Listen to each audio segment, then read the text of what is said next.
강원도 철원군 최전방의 겨울은 단순히 춥다는 말로는 표현할 수 없는 잔혹함을 품고 있었으며 살을 애는 듯한 칼바람이 험준한 산맥을 타고 내려와 모든 생명체의 숨통을 조여오는 듯했고 영하 35도를 기록한 기온계는 이미 더 이상 내려갈 곳이 없다는 듯 붉은 경고등을 껌벅이고 있었다. 칠흑 같은 어둠이 내려앉은 21보 병사단, 예하 전방 초소로 검은색 군용 세단 한 대가 전조등을 끄고 유령처럼 미끄러져 들어오고 있었는데 눈보라가 거세게 휘몰아쳐 시야가 거의 확보되지 않는 상황에서도 운전병은 능숙하게 핸들을 조작하며 비포장 도로의 거친 노면을 타고 넘었다. 차량의 뒷좌석에는 대한민국 육군 특수전사령부 소속이자 제707 특수임무단 출신의 살아있는 전설로 불리는 한지원 중장이 차가운 눈빛으로 창밖을 응시하고 있었고 그녀의 무릎 위에는 국방부로 보고된 해당 부대의 보급, 현황 보고서가 놓여 있었으나 그녀의 직감은 이 서류가 거짓으로 점철되어 있음을 이미 감지하고 있었다. 한지원 중장은 군 내부에서 얼음 마녀라는 별명으로 불릴 만큼 냉철하고 원칙주의적인 성향을 가진 인물로 그녀가 현장 지휘관 시절 수많은 작전을 성공으로 이끌며 보여준 압도적인 무력과 카리스마는 아군에게는 경애를, 적군에게는 공포를 심어주기에 충분했다. 하지만 지금 그녀의 표정은 전장에 나설 때보다 더욱 굳어 있었는데 그것은 외부의 적이 아닌 내부의 부패가 자신의 부하들을 갉아먹고 있다는 의심이 확신으로 변해가고 있었기 때문이었고 히터가 돌아가는 따뜻한 차 안에서도 그녀가 뿜어내는 한기는 바깥의 날씨보다 더 매섭게 느껴졌다. 그녀는 운전병에게 속도를 줄이라는 수신호를 보내고는 천천히 위병소를 향해 다가가는 차량의 창문을 조금 내렸는데 칼날 같은 바람이 차 안으로 밀려 들어와 그녀의 짧은 단발머리를 헝클어뜨렸지만 그녀는 미동조차 하지 않은 채 보초를 서고 있는 병사의 상태를 매의 눈으로 관찰하기 시작했다. 위병소 앞을 지키고 있는 두 명의 병사는 마치 눈사람처럼 하얗게 얼어붙은 채 서 있었는데 그들의 모습은 군인의 기백보다는 생존을 위한 처절한 몸부림에 가까웠고 규정된 방안, 장비는커녕 낡고 해진 전투복 위에 얇은 야전, 상의 하나만을 걸친 채 덜덜 떨고 있었다. 한지호는 보고서에 적힌 전 장병 신형 방한복 및 발열 조끼 지급 완료라는 문구를 다시 한번 확인하며 입술을 깨물었고 거짓 보고가 판을 치는 군대라지만 이것은 도를 넘은 행위라고 판단했다. 병사들이 입고 있는 전투복은 색이 바래고 곳곳이 기워져 있어 도저히 영하 30도가 넘는 혹한을 견딜 수 있는 물건이 아니었으며 그들의 손은 동상으로 인해 보라색으로 변해 소총의 방아쇠 울조차 제대로 잡지 못하고 있는 실정이었다. 차량이 완전히 멈춰 섰음에도 불구하고 병사들은 경례 구호를 외칠 힘조차 없는 듯 멍하니 차를 바라보고만 있었는데 이는 군기 빠진 모습이라기보다는 극한의 고통 속에서 의식이 흐릿해진 상태임을 짐작게 했다. 한지원 중장은 더 이상 지체할 수 없다고 판단하고 차문을 거칠게 열고 밖으로 나갔는데 그녀가 발을 내딛자 군화가 눈을 밟으며 뽀드득거리는 소리가 적막한 공기를 갈랐고 그녀의 등장은 마치 전장의 사신이 강림한 듯한 위압감을 뿜어냈다. 그녀는 두꺼운 장교용 코트 대신 활동성이 좋은 기능성 전투복 차림이었지만 그녀에게서 뿜어져 나오는 열기는 주변의 공기를 압도하고 있었고 그녀는 비틀거리는 왼쪽 초병에게 성큼성큼 다가갔다.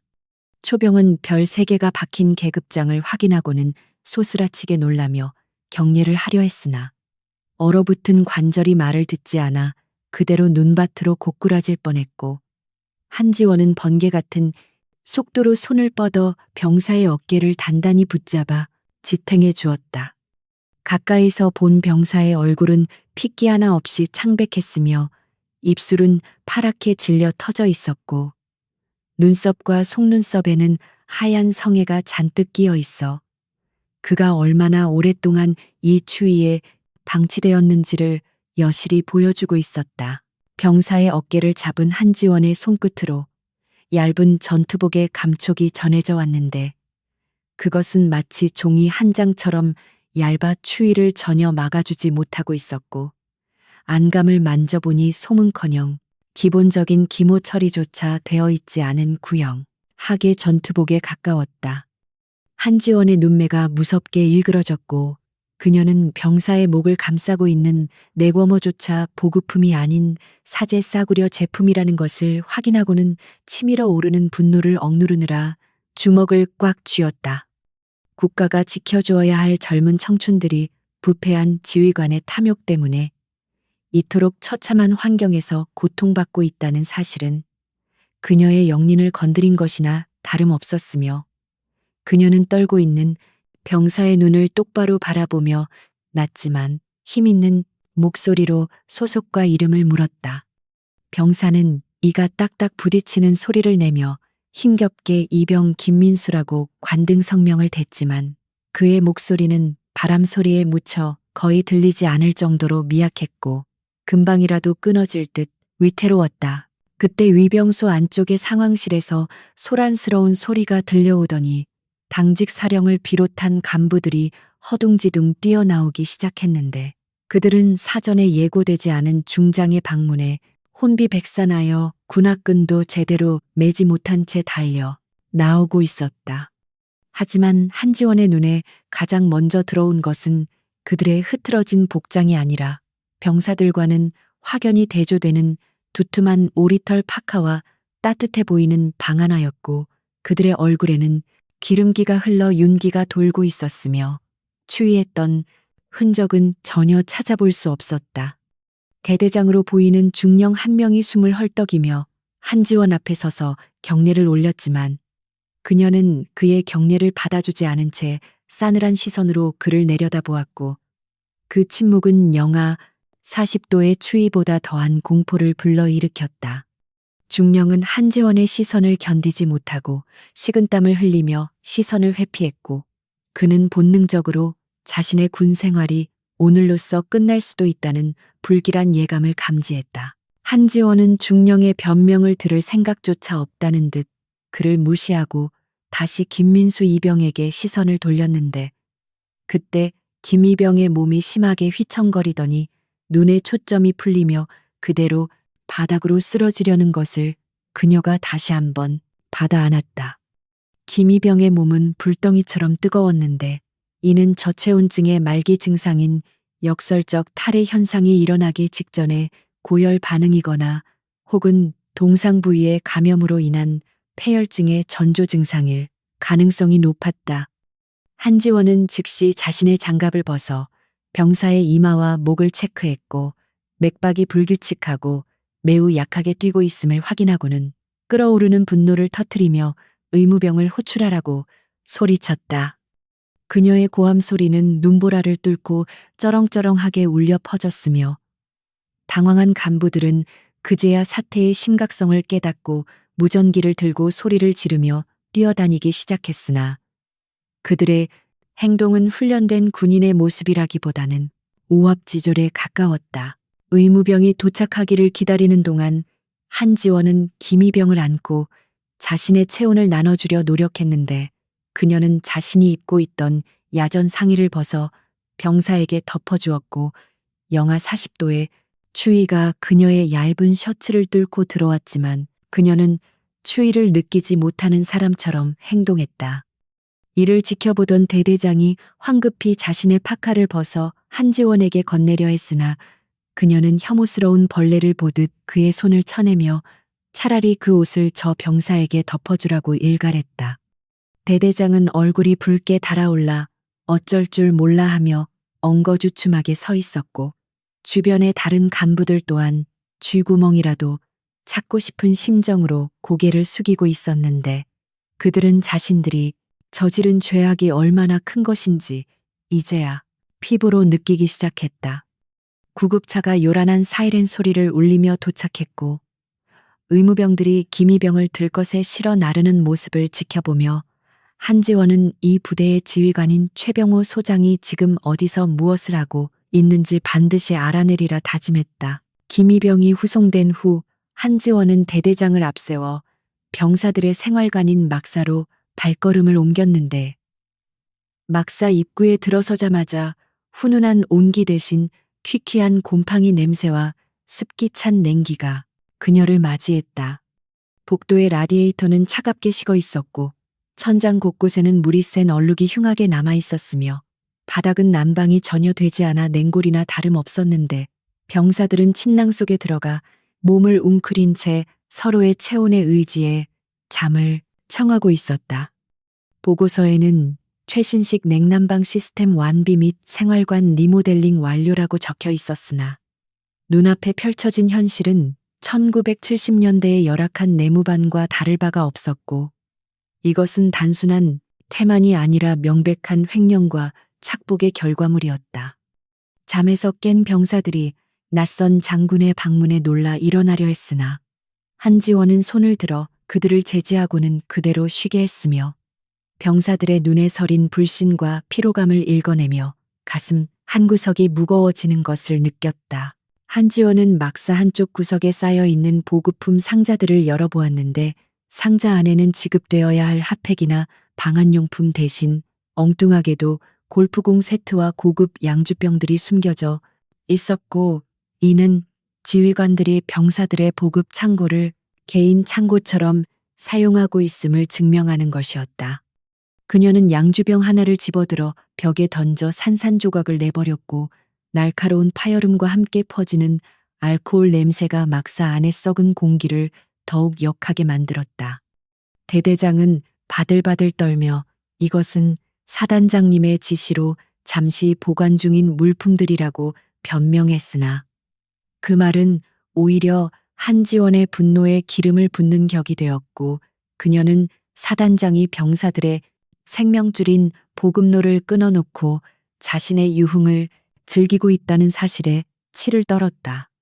그녀는 당장 사단 사령부로 이동하겠다고 선언하며 대대장에게 자신의 차에 타라고 명령했고 대대장은 사형 선고를 받은 죄수처럼 절망적인 표정으로 그녀의 뒤를 따랐다.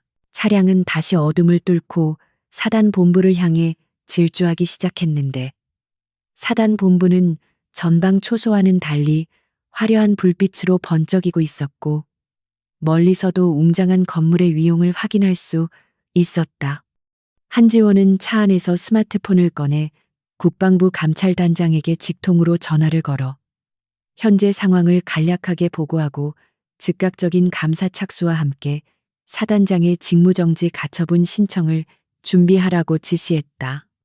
그녀의 목소리는 차분했지만 그 안에 담긴 살기는 전화기 너머의 감찰단장조차 긴장하게 만들 정도였으며 그녀는 통화를 마친 후 창밖으로 보이는 사단 본부의 건물을 노려보며 최병호 소장이 누리고 있는 이 안락함이 오늘 밤으로 끝날 것임을 예고했다. 차가 사단 본부 정문을 통과할 때 위병들은 깍듯하게 경례를 붙였으나 그들의 복장 또한 전방 초소의 병사들과는 비교할 수 없을 정도로 양호했고 이는 지휘관이 자신의 눈에 띄는 곳만 관리하고 보이지 않는 곳은 철저히 방치했음을 보여주는 증거였다. 사단본부 건물 앞에 도착하자 현관에는 이미 연락을 받은 참모들이 도열해 있었으나 정작 사단장인 최병호 소장의 모습은 보이지 않았고 참모장이라는 대령이 다가와 사단장님께서는 현재 작전회의 중이라며 뻔한 거짓말을 늘어놓았다. 한지원은 코웃음을 치며 작전회의가 아니라 술판을 벌이고 있는 것이 아니냐고 전곡을 찔렀고 참모장은 당황하여 말을 더듬으며 시선을 피했는데 그 순간 본청 건물 2층의 대형 유리창 너머로 샹들리에 불빛 아래에서 와인 잔을 들고 웃고 있는 최병호의 모습이 희미하게 비쳤다. 한지원은 더 이상 예의를 차릴 필요가 없다고 판단하고 참모장을 밀치고 건물 안으로 성큼성큼 걸어 들어갔으며 그녀의 뒤를 따르는 수행원들과 당황한 사단 참모들 사이에서 팽팽한 긴장감이 흘렀다. 로비의 대리석 바닥은 반짝거리고 있었고 실내 온도는 땀이 날 정도로 따뜻하게 유지되고 있었는데 이 모든 풍요로움이 병사들의 피와 눈물을 쥐어짜 만든 것이라는 생각에 그녀는 속이 메스꺼워지는 것을 느꼈다. 2층 사단장 집무실 앞에는 무장한 헌병들이 지키고 서 있었으나 한지원이 뿜어내는 기세에 눌려 길을 막지 못하고 주춤거렸고 그녀는 망설임 없이 거대한 마호가니 문을 발로 차서 활짝 열어젖혔다. 문이 열리자마자 훈훈한 열기와 함께 고급 음식 냄새와 클래식 음악 소리가 흘러나왔고 방 안에는 최병호 소장과 지역 유지들 그리고 몇몇 영관급 장교들이 둥근 테이블에 둘러앉아 만찬을 즐기고 있었다.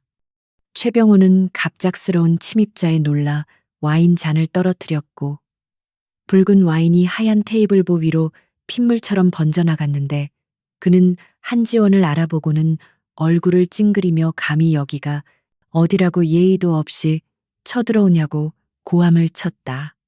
한지원은 천천히 그들에게 다가가 테이블 위에 놓인 스테이크 접시를 바닥으로 쓸어버리고는 최병호의 눈을 똑바로 응시하며 당신의 부하들이 밖에서 얼어 죽어가고 있는데 이 고기가 목으로 넘어가느냐고 차갑게 물었다. 최병호는 한지원의 도발에 분격하여 자리에서 벌떡 일어났는데 그는 술에 취해 얼굴이 붉게 상기되어 있었고 몸을 제대로 가누지 못해 비틀거렸지만 여전히 오만함으로 가득 차 있었다. 그는 한지원이 여자의 몸으로 중장까지 진급한 것을 항상 못마땅하게 여겨왔던 터라 이번 기회에 군기를 잡겠다는 듯 삿대질을 하며 네가 707 출신이라고 눈에 뵈는 게 없냐며 당장 헌병을 불러 끌어내기 전에 나가라고 위협했다. 하지만 한지원은 눈 하나 깜짝하지 않고 오히려 한 발자국 더 다가가며 자신을 끌어내려면 사단 전체 병력을 동원해야 할 것이라고 조소했고 그녀의 주변으로 살기가 피어오르자 방 안에 있던 민간인들은 공포에 질려 뒷걸음질 쳤다.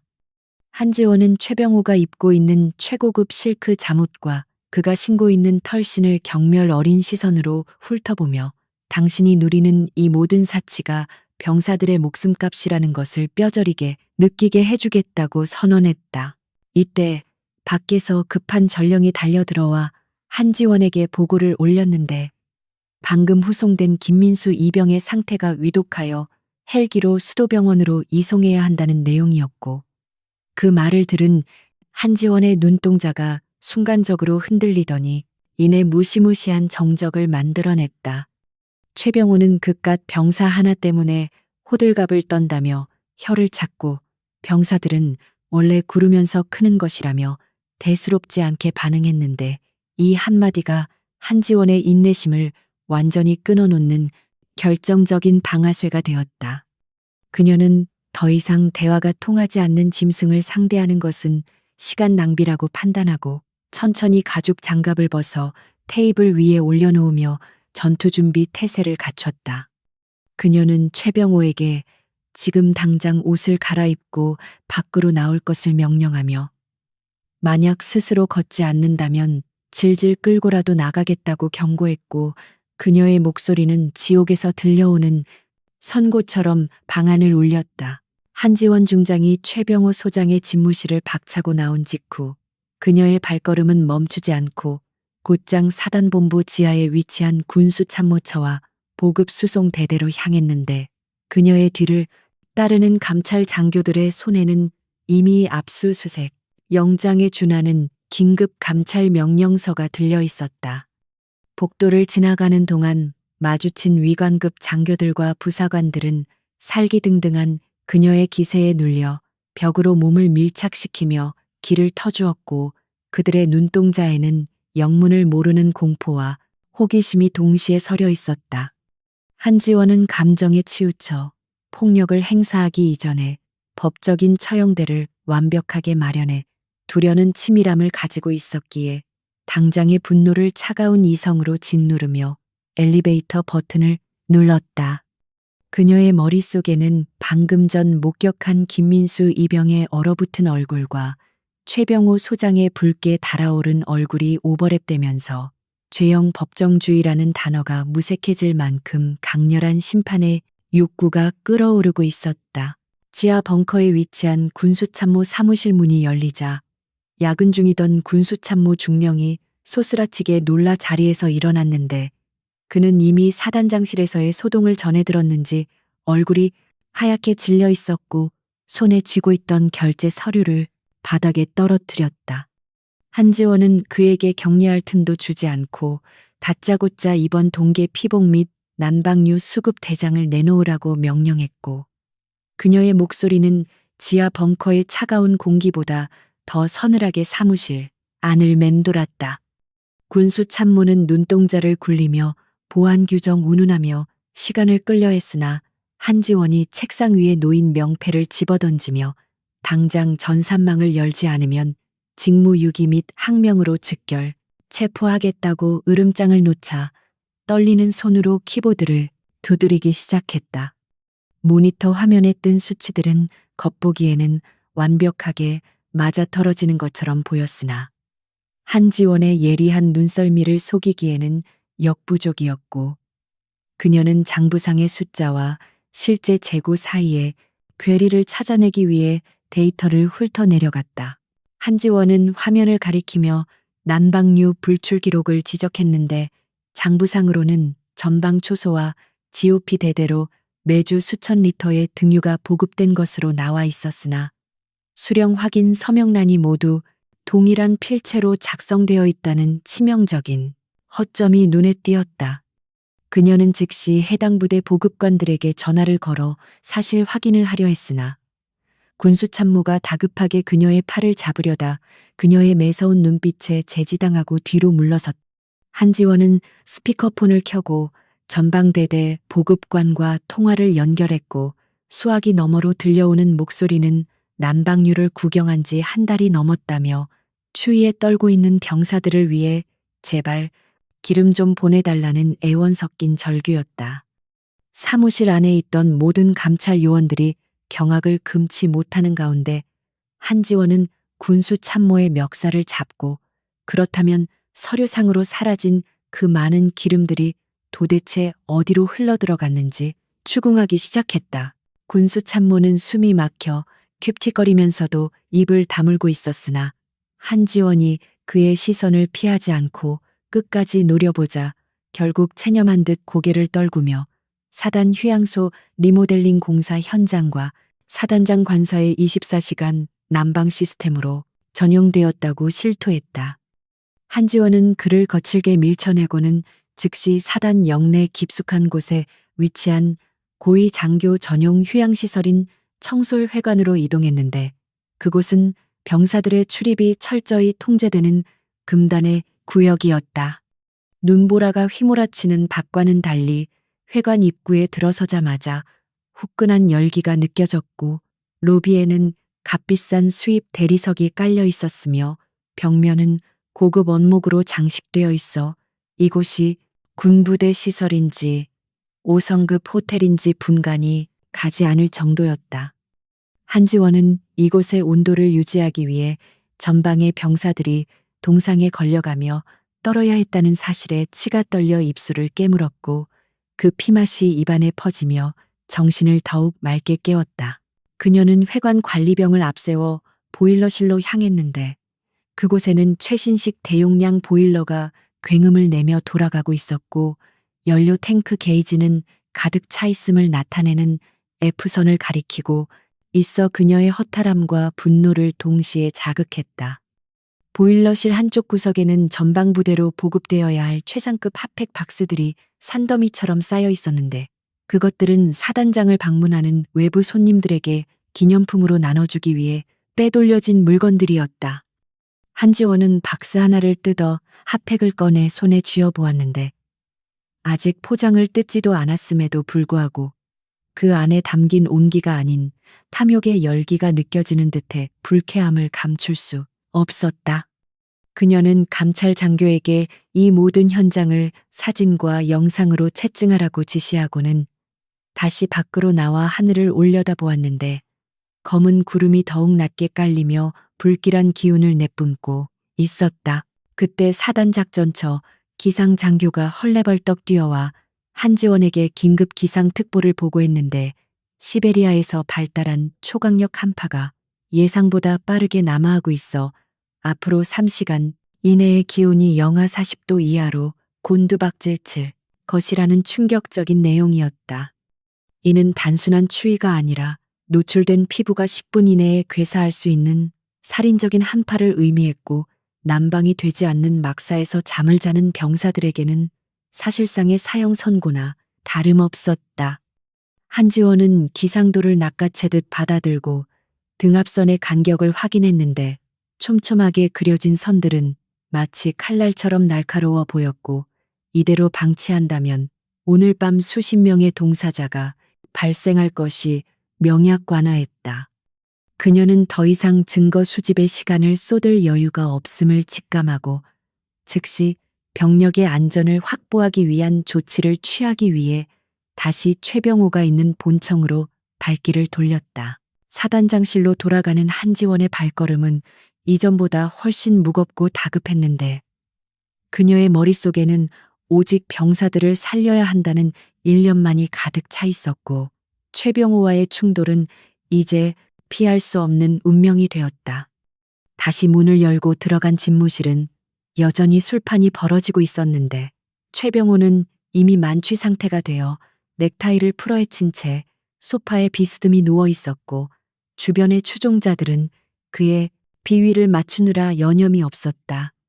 한지원이 들어오자 최병호는 개슴츠레한 눈을 뜨고 혀 꼬인 소리로 감찰놀이는 재미있었냐며 비아냥거렸고, 그녀가 들고 있는 기상특보 용지를 휴지 조각 취급하며 바닥에 뱉은 침을 닦으라고 손짓했다.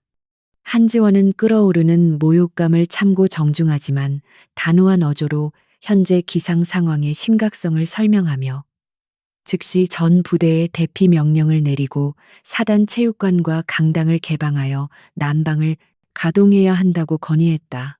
그러나 최병호는 콧방귀를 뀌며 자신의 와인잔을 채우라고 손짓했는데 그는 군인이 추위 좀 탄다고 죽지 않는다며 자신이 소위 시절에는 영하 50도에서도 알통구보를 했다는 터무니없는 무용담을 늘어놓기 시작했다. 그는 한지원을 향해 손가락질을 하며 여자가 지휘관이 되니 부대를 보이스카우트 캠프처럼 운영하려 한다고 조롱했고, 주변의 남자 장교들은 그의 말에 동조하며 킬킬거리는 웃음을 터뜨렸다. 그들의 웃음소리는 한지원의 고막을 날카롭게 긁어댔는데 그것은 단순한 성차별적 발언을 넘어 군인으로서의 명예와 생명 경시 풍조가 얼마나 뿌리 깊게 박혀 있는지를 보여주는 단적인 예였다. 한지원은 탁자 위에 놓인 빈 와인병을 움켜쥐고 싶은 충동을 억눌러야 했는데 지금 그를 가격한다면 그것은 사적 제재가 되어 오히려 그에게 면죄부를 줄 수 있다는 냉정한 판단 때문이었다. 한지원은 마지막 인내심을 발휘하여 최병호에게 한 걸음 더 다가가 군 통수권자로부터 위임받은 권한을 상기시키며 이것은 건의가 아니라 경고임을 분명히 했고, 만약 병사들에게 인명피해가 발생한다면 그 책임은 전적으로 당신이 져야 할 것이라고 못 박았다. 그러자 최병호는 자리에서 비틀거리며 일어나 한지원의 얼굴에 술 냄새를 풍기며 소리를 질렀는데 그는 내 부대에서는 내가 곧 법이고 대통령이라며 감히 외부인이 내 명령권에 간섭하려 드느냐고 악을 썼다. 그는 자신의 정치적 배경과 인맥을 과시하며 네가 아무리 특전사 영웅이라 해도 내 말 한마디면 옷 벗는 것은 시간 문제라고 협박했고, 그의 눈빛은 권력에 취한 자 특유의 광기로 번들거리고 있었다. 이 순간 한지원은 그와의 대화가 완전히 단절되었음을 깨달았고 그를 인간으로서 대우하는 것을 포기해야 한다는 결론에 도달했다. 밖에서는 바람 소리가 더욱 거세져 창문이 덜컹거리기 시작했고 실내의 조명조차 불안하게 깜빡거렸는데 이는 마치 자연이 최병호의 오만의 경고를 보내는 듯했으나 그는 이를 전혀 감지하지 못하고 있었다. 한지원은 창밖을 잠시 바라보며 눈보라가 시야를 완전히 가리고 있는 것을 확인하고는 다시 최병호를 향해 고개를 돌렸는데 그녀의 눈빛은 이전과는 달리 차분하게 가라앉아 있어 더욱 공포스러웠다. 그녀는 나직한 목소리로 마지막으로 묻겠다며 지금 당장 창고를 개방하고 난방을 가동할 생각이 없는지 물었고 그녀의 손은 무의식적으로 허리춤의 권총집 근처로 향하고 있었다. 최병호는 그녀의 태도 변화를 감지하지 못한 채 여전히 거만하게 고개를 저으며 내 허락 없이는 기름 한 방울도 나갈 수 없다고 소리쳤고 병사들은 정신력으로 버텨야 한다고 앵무새처럼 반복했다. 한지원은 깊은 한숨을 내쉬며 고개를 끄덕였는데 그것은 동의의 표시가 아니라 이제 말로 하는 설득은 끝났다는 신호였고 그녀는 자신이 해야 할 일이 무엇인지 명확하게 인식했다. 그녀는 뒤돌아서서 감찰 장교들에게 눈짓을 보냈고 그들은 즉시 상황을 파악하고 방 안의 민간인들을 밖으로 내보내기 시작했는데 분위기가 심상치 않음을 감지한 유지들은 군말 없이 도망치듯 방을 빠져나갔다. 방 안에는 이제 최병호와 그의 측근 장교들 그리고 한지원만이 남게 되었고 팽팽한 침묵이 흐르는 가운데 시계 초침 소리만이 유난히 크게 들려왔다. 한지원은 천천히 재킷의 단추를 풀며 몸을 풀기 시작했고 그녀의 근육들이 전투태세로 전환되면서 팽팽하게 긴장되는 것이 옷 위로도 느껴질 정도였다. 그녀는 최병호가 앉아있는 소파 맞은편 의자에 앉아 다리를 꼬고 그를 응시했는데 그녀의 여유로운 태도에 최병호는 오히려 불안감을 느끼기 시작했고 술이 조금씩 깨는 듯한 기분을 느꼈다. 한지원은 담담한 어조로 707 부대 시절 겪었던 혹한기 생존 훈련에 대해 이야기하기 시작했는데 영하 40도의 설산에서 장비 없이 살아남기 위해 동료의 체온을 나누고 심지어 죽은 짐승의 배를 갈라 그 안에 들어가 버텼던 처절한 경험담이었다. 최병호는 그녀가 왜 갑자기 옛날 이야기를 하는지 이해하지 못하고 멍하니 듣고 있었으나 그녀의 이야기 끝에 덧붙여진 말은 그의 등골을 오싹하게 만들었다. 그녀는 그때의 경험이 자신을 강하게 만들었지만 동시에 추위가 얼마나 고통스럽고 무서운 것인지 뼛속 깊이 새겨주었다며 당신도 그 경험을 해볼 필요가 있다고 말했다. 최병호는 그제야 사태의 심각성을 깨닫고 헌병을 부르려 했으나 한지원은 이미 통신 차단기를 작동시켜 방 안의 모든 통신을 두절시킨 상태였고 문 밖의 헌병들 또한 감찰단 소속 특수요원들에 의해 제압된 상황이었다.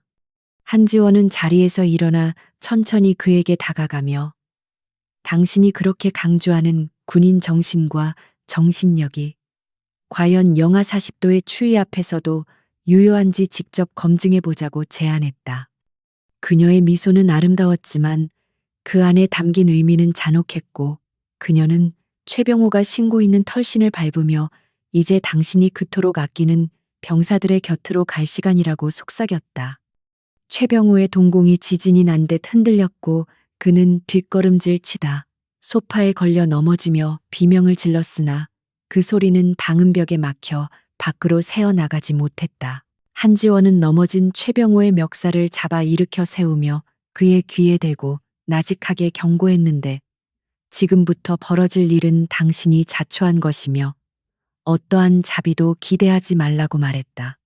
그녀는 그의 뺨을 가볍게 톡톡 치며 정신 차리라고 말했고 이제 곧 당신의 따뜻한 세상이 끝나고 얼음지옥이 시작될 것임을 예고했다. 창밖에서는 눈보라가 더욱 거세져 세상의 모든 것을 삼킬 듯 휘몰아치고 있었고 온도계의 수은주는 마침내 영하 40도를 가리키며 붉은색에서 검은색에 가까운 짙은 파란색으로 변해가고 있었다. 한지원은 시계를 확인하고 작전 개시 시간을 체크했으며 이제 그녀의 정의 구현은 돌이킬 수 없는 강을 건넜음을 스스로에게 상기시켰다. 자정이 넘어가면서 최전방의 기온은 기상청의 예보대로 영하 40도라는 살인적인 수치로 곤두박질치기 시작했고 산악지형 특유의 강풍까지 더해져 체감 온도는 인간이 생존할 수 있는 한계점을 넘어서고 있었다. 부대 전체를 감싸고 있던 어둠은 단순한 밤의 장막이 아니라 모든 열기를 집어삼키는 거대한 입처럼 느껴졌고, 공기 중에 떠다니던 수분마저 순식간에 얼어붙어 다이아몬드처럼 반짝이는 얼음가루가 되어 흩날리고 있었다. 철책선을 지키는 초병들의 야전 상의는 이미 딱딱하게 굳어 갑옷처럼 변해버렸고, 그들의 속눈썹과 콧수염에는 하얗게 성에가 끼어 서로 달라붙었으며, 숨을 쉴 때마다 폐부가 찢어지는 듯한 고통이 전해져 왔다. 이것은 단순한 추위와의 싸움이 아니라 보이지 않는 사신과의 처절한 사투였으며, 병사들의 눈빛은 점차 생기를 잃고 공포와 절망으로 물들어가고 있었다. 그 시각 병사들이 잠들어 있는 생활관 막사 지하의 보일러실에서는 둔탁한 금속 파열음과 함께 불길한 연기가 피어오르기 시작했는데, 낡고 녹슨 배관이 강추위를 견디지 못하고 마침내 터져버린 것이었다. 관리병이 비명을 지르며 달려가 밸브를 잠그려 했으나 이미 뜨거운 증기는 식어버렸고, 쏟아져 나온 물은 바닥에 닿자마자 빙판으로 변해버려 수습이 불가능한 상황에 이르렀다. 겨우 미지근한 온기를 유지하며 병사들의 생명줄 역할을 하던 난방 시스템이 완전히 멈춰버리자 생활관 내부의 온도는 급격히 떨어지기 시작했고, 잠들어 있던 병사들은 본능적으로 몸을 웅크리며 신음소리를 내기 시작했다. 그것은 마치 타이타닉호가 침몰하기 직전에 아비규환을 연상케 하는 재난의 시작이었고, 이 소식은 즉시 지휘 통제실에 있던 한지원 중장에게 전해졌다. 한지원은 보고를 받자마자 사색이 되어 현장으로 달려갔는데, 막사 안은 이미 냉동 창고처럼 변해 있었고, 바닥에 흘린 물이 순식간에 얼음장으로 변하는 것을 목격하며 사태의 심각성을 뼈저리게 실감했다.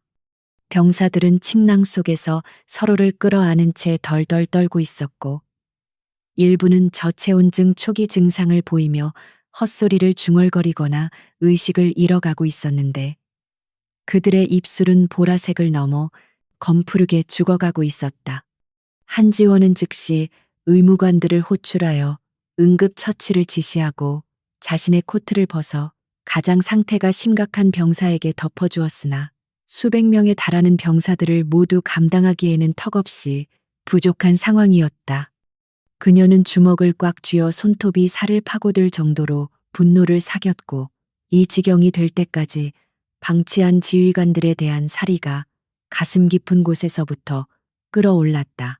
그녀는 떨고 있는 중대장을 불러 당장 병력을 철수시키고 난방이 가능한 곳으로 이동할 것을 명령했으나, 중대장은 울상을 지으며 사단 본부 내에 병력을 수용할 수 있는 공간은 체육관과 강당뿐인데, 그곳은 사단장의 허가 없이는 개방이 불가능하다고 보고했다.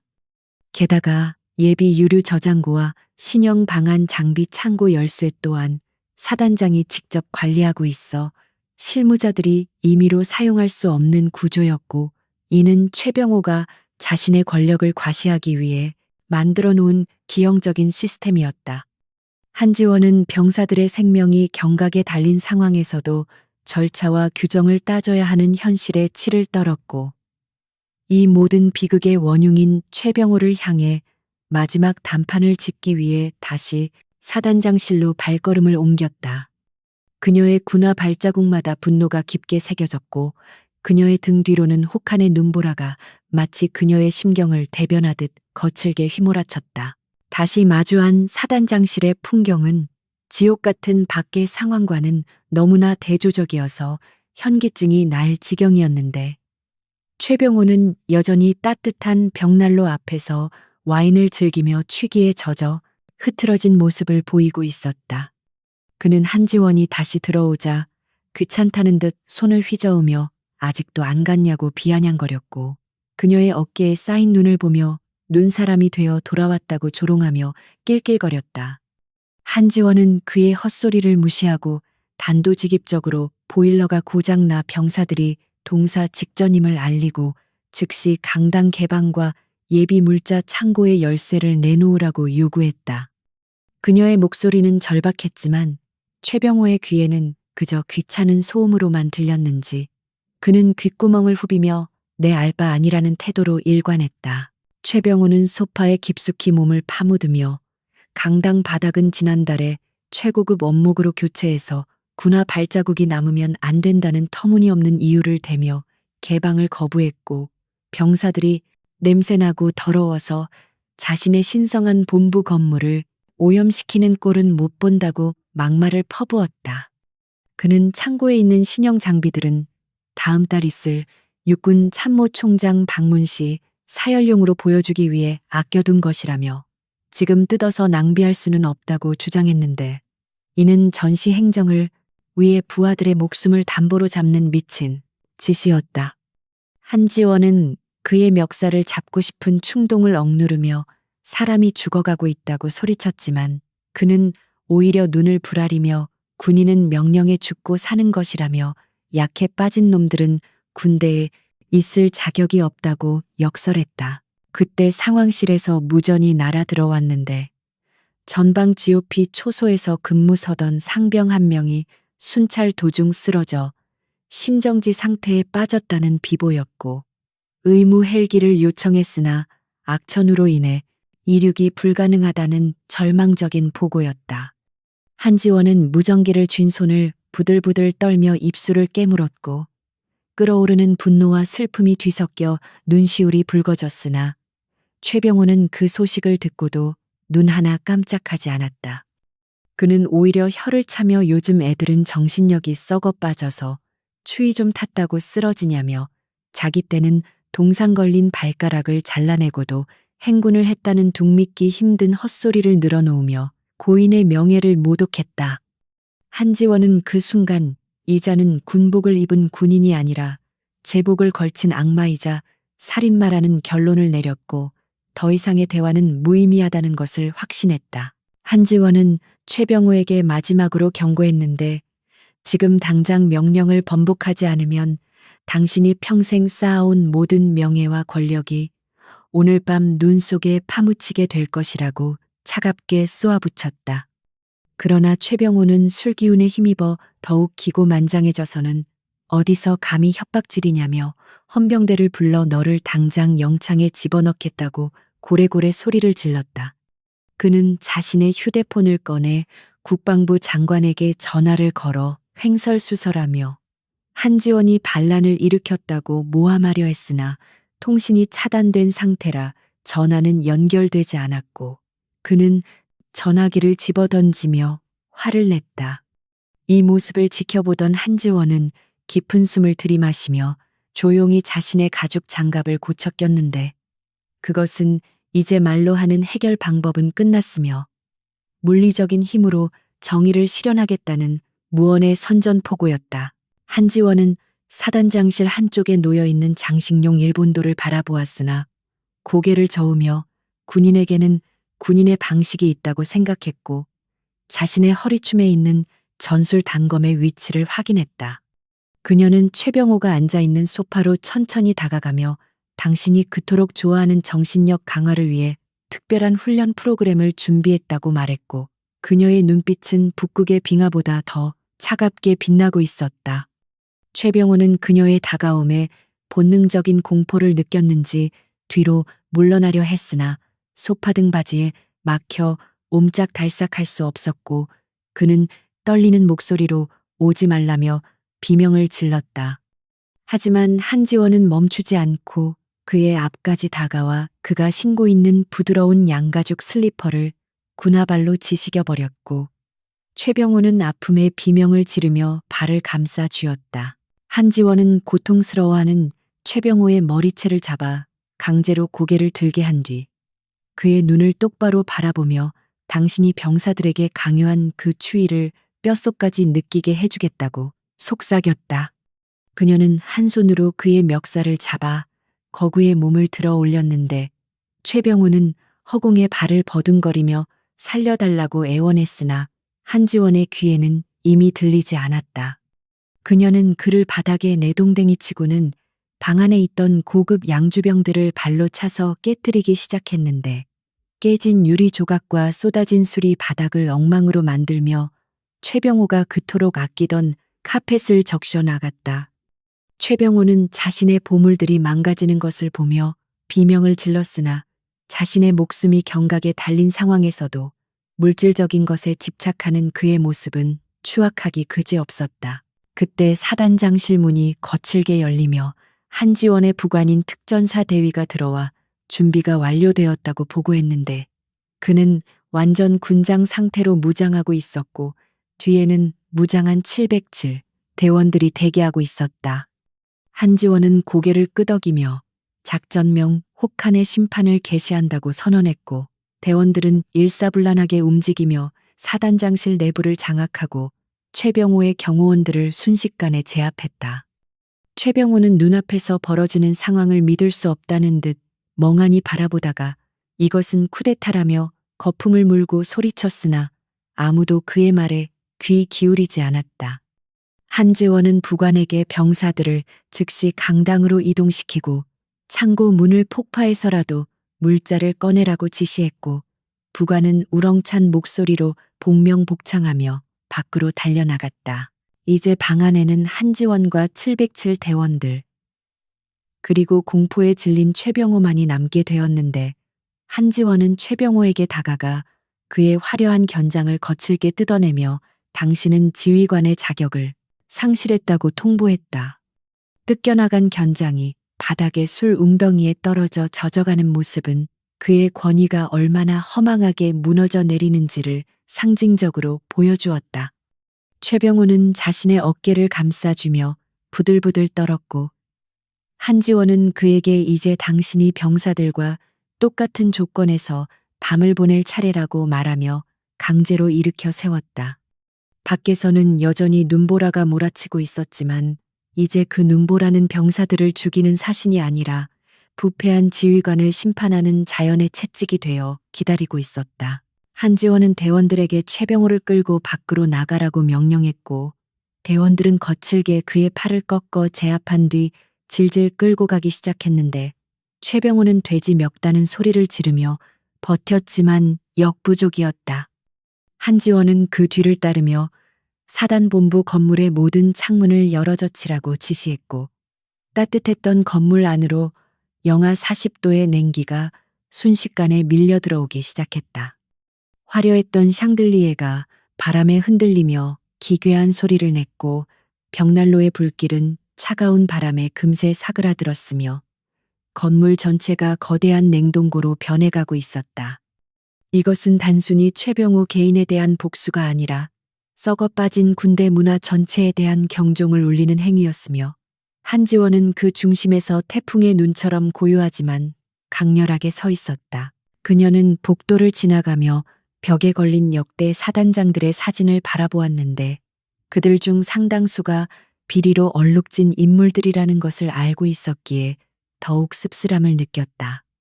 1층 로비로 내려오자 이미 소문을 들은 사단 참모들과 간부들이 모여 웅성거리고 있었는데 그들은 끌려가는 사단장의 모습을 보고 경악을 금치 못하며 공포에 질린 표정으로 한지원을 바라보았다. 한지원은 그들에게 시선을 주지 않고 단호한 목소리로 지금 이 시간부로 사단 지휘권은 내가 인수한다고 선언하며 이에 있는 자는 밖으로 나와 함께 행군하자고 제안했다.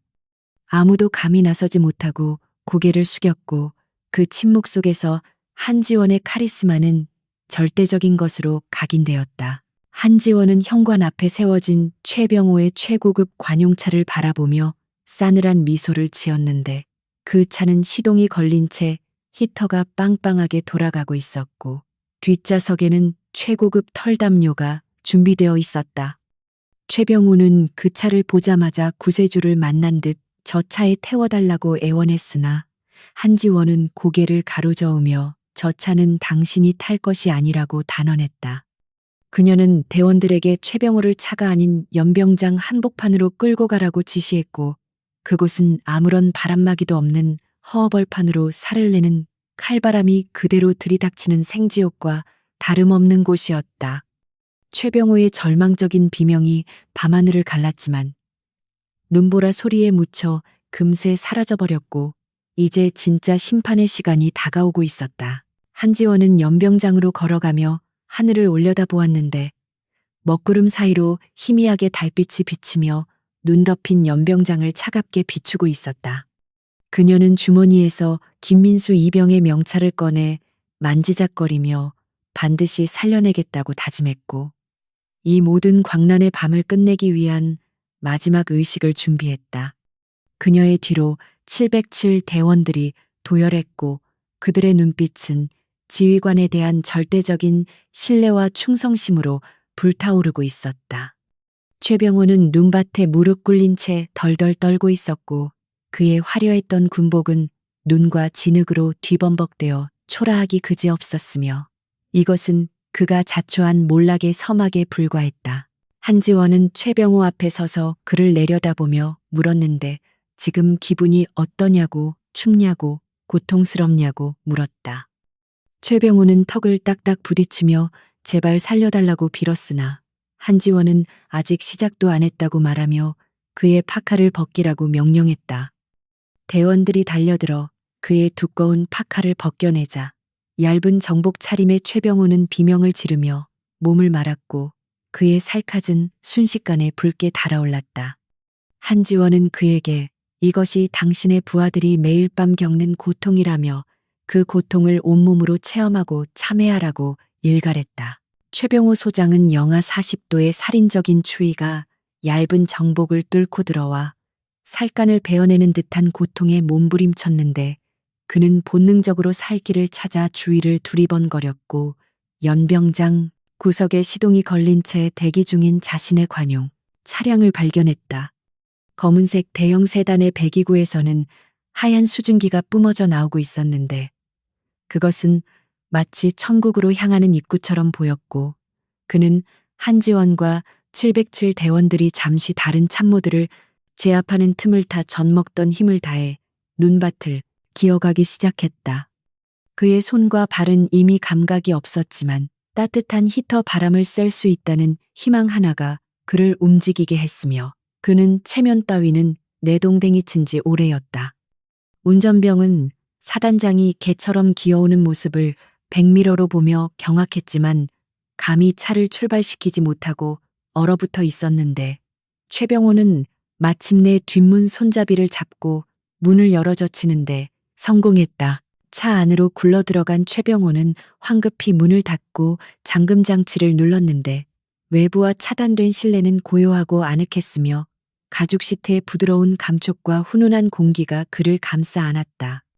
그는 떨리는 손으로 히터 송풍구를 자신 쪽으로 돌리며 뜨거운 바람을 얼굴에 맞았고 살 것 같다는 안도감과 함께 한지원에 대한 증오심이 다시금 고개를 쳐들기 시작했다. 그는 주머니에 있던 비상용 스마트폰을 꺼내 국방부 장관에게 다시 전화를 걸려 했으나 손가락이 굳어 터치스크린이 제대로 작동하지 않았고 그는 욕설을 퍼부으며 전화기를 시트에 패대기 쳤다.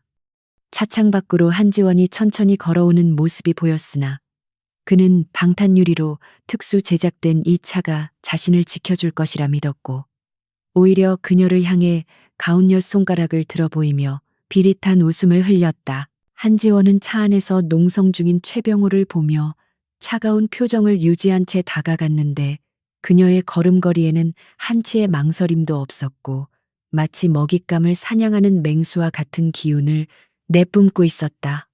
그녀는 운전석 쪽으로 다가가 창문을 두드리며 운전병에게 내리라는 신호를 보냈고 공포에 질린 운전병은 사단장의 고함 소리를 무시하고 즉시 차문을 열고 뛰쳐나가 눈밭에 엎드렸다.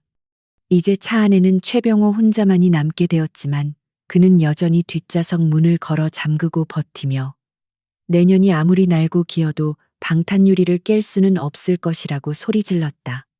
한지원은 그런 그를 보며 가소롭다는 듯 입꼬리를 살짝 올렸고 허리춤에서 신축형 전술 3단봉을 꺼내 칼락하고 펼쳤는데 그 소리가 날카롭게 공기를 갈랐다. 그녀는 심호흡을 한 번 크게 하고 온몸의 기를 오른팔에 집중시킨 뒤 망설임 없이 뒷좌석 유리창에 가장 취약한 모서리 부분을 향해 3단봉을 내리꽂았는데 쾅하는 굉음과 함께 방탄유리에 거미줄 같은 금이 가기 시작했다.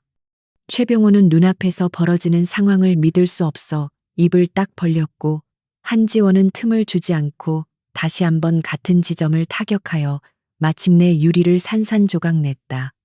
쏟아져 들어오는 칼바람과 함께 유리 파편들이 차 안으로 튀었고 최병호는 비명을 지르며 얼굴을 감싸 쥐었으나 한지원은 깨진 창문 틈으로 손을 집어넣어 잠금 장치를 풀고 문을 활짝 열어젖혔다.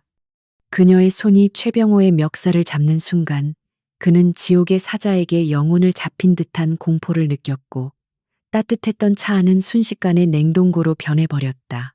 한지원은 저항하는 최병호를 짐짝처럼 차 밖으로 끌어내려 차가운 눈밭에 내동댕이 쳤는데 그는 따뜻한 온기를 빼앗긴 상실감과 육체적 고통에 몸부림치며 짐승 같은 울음소리를 토해냈다.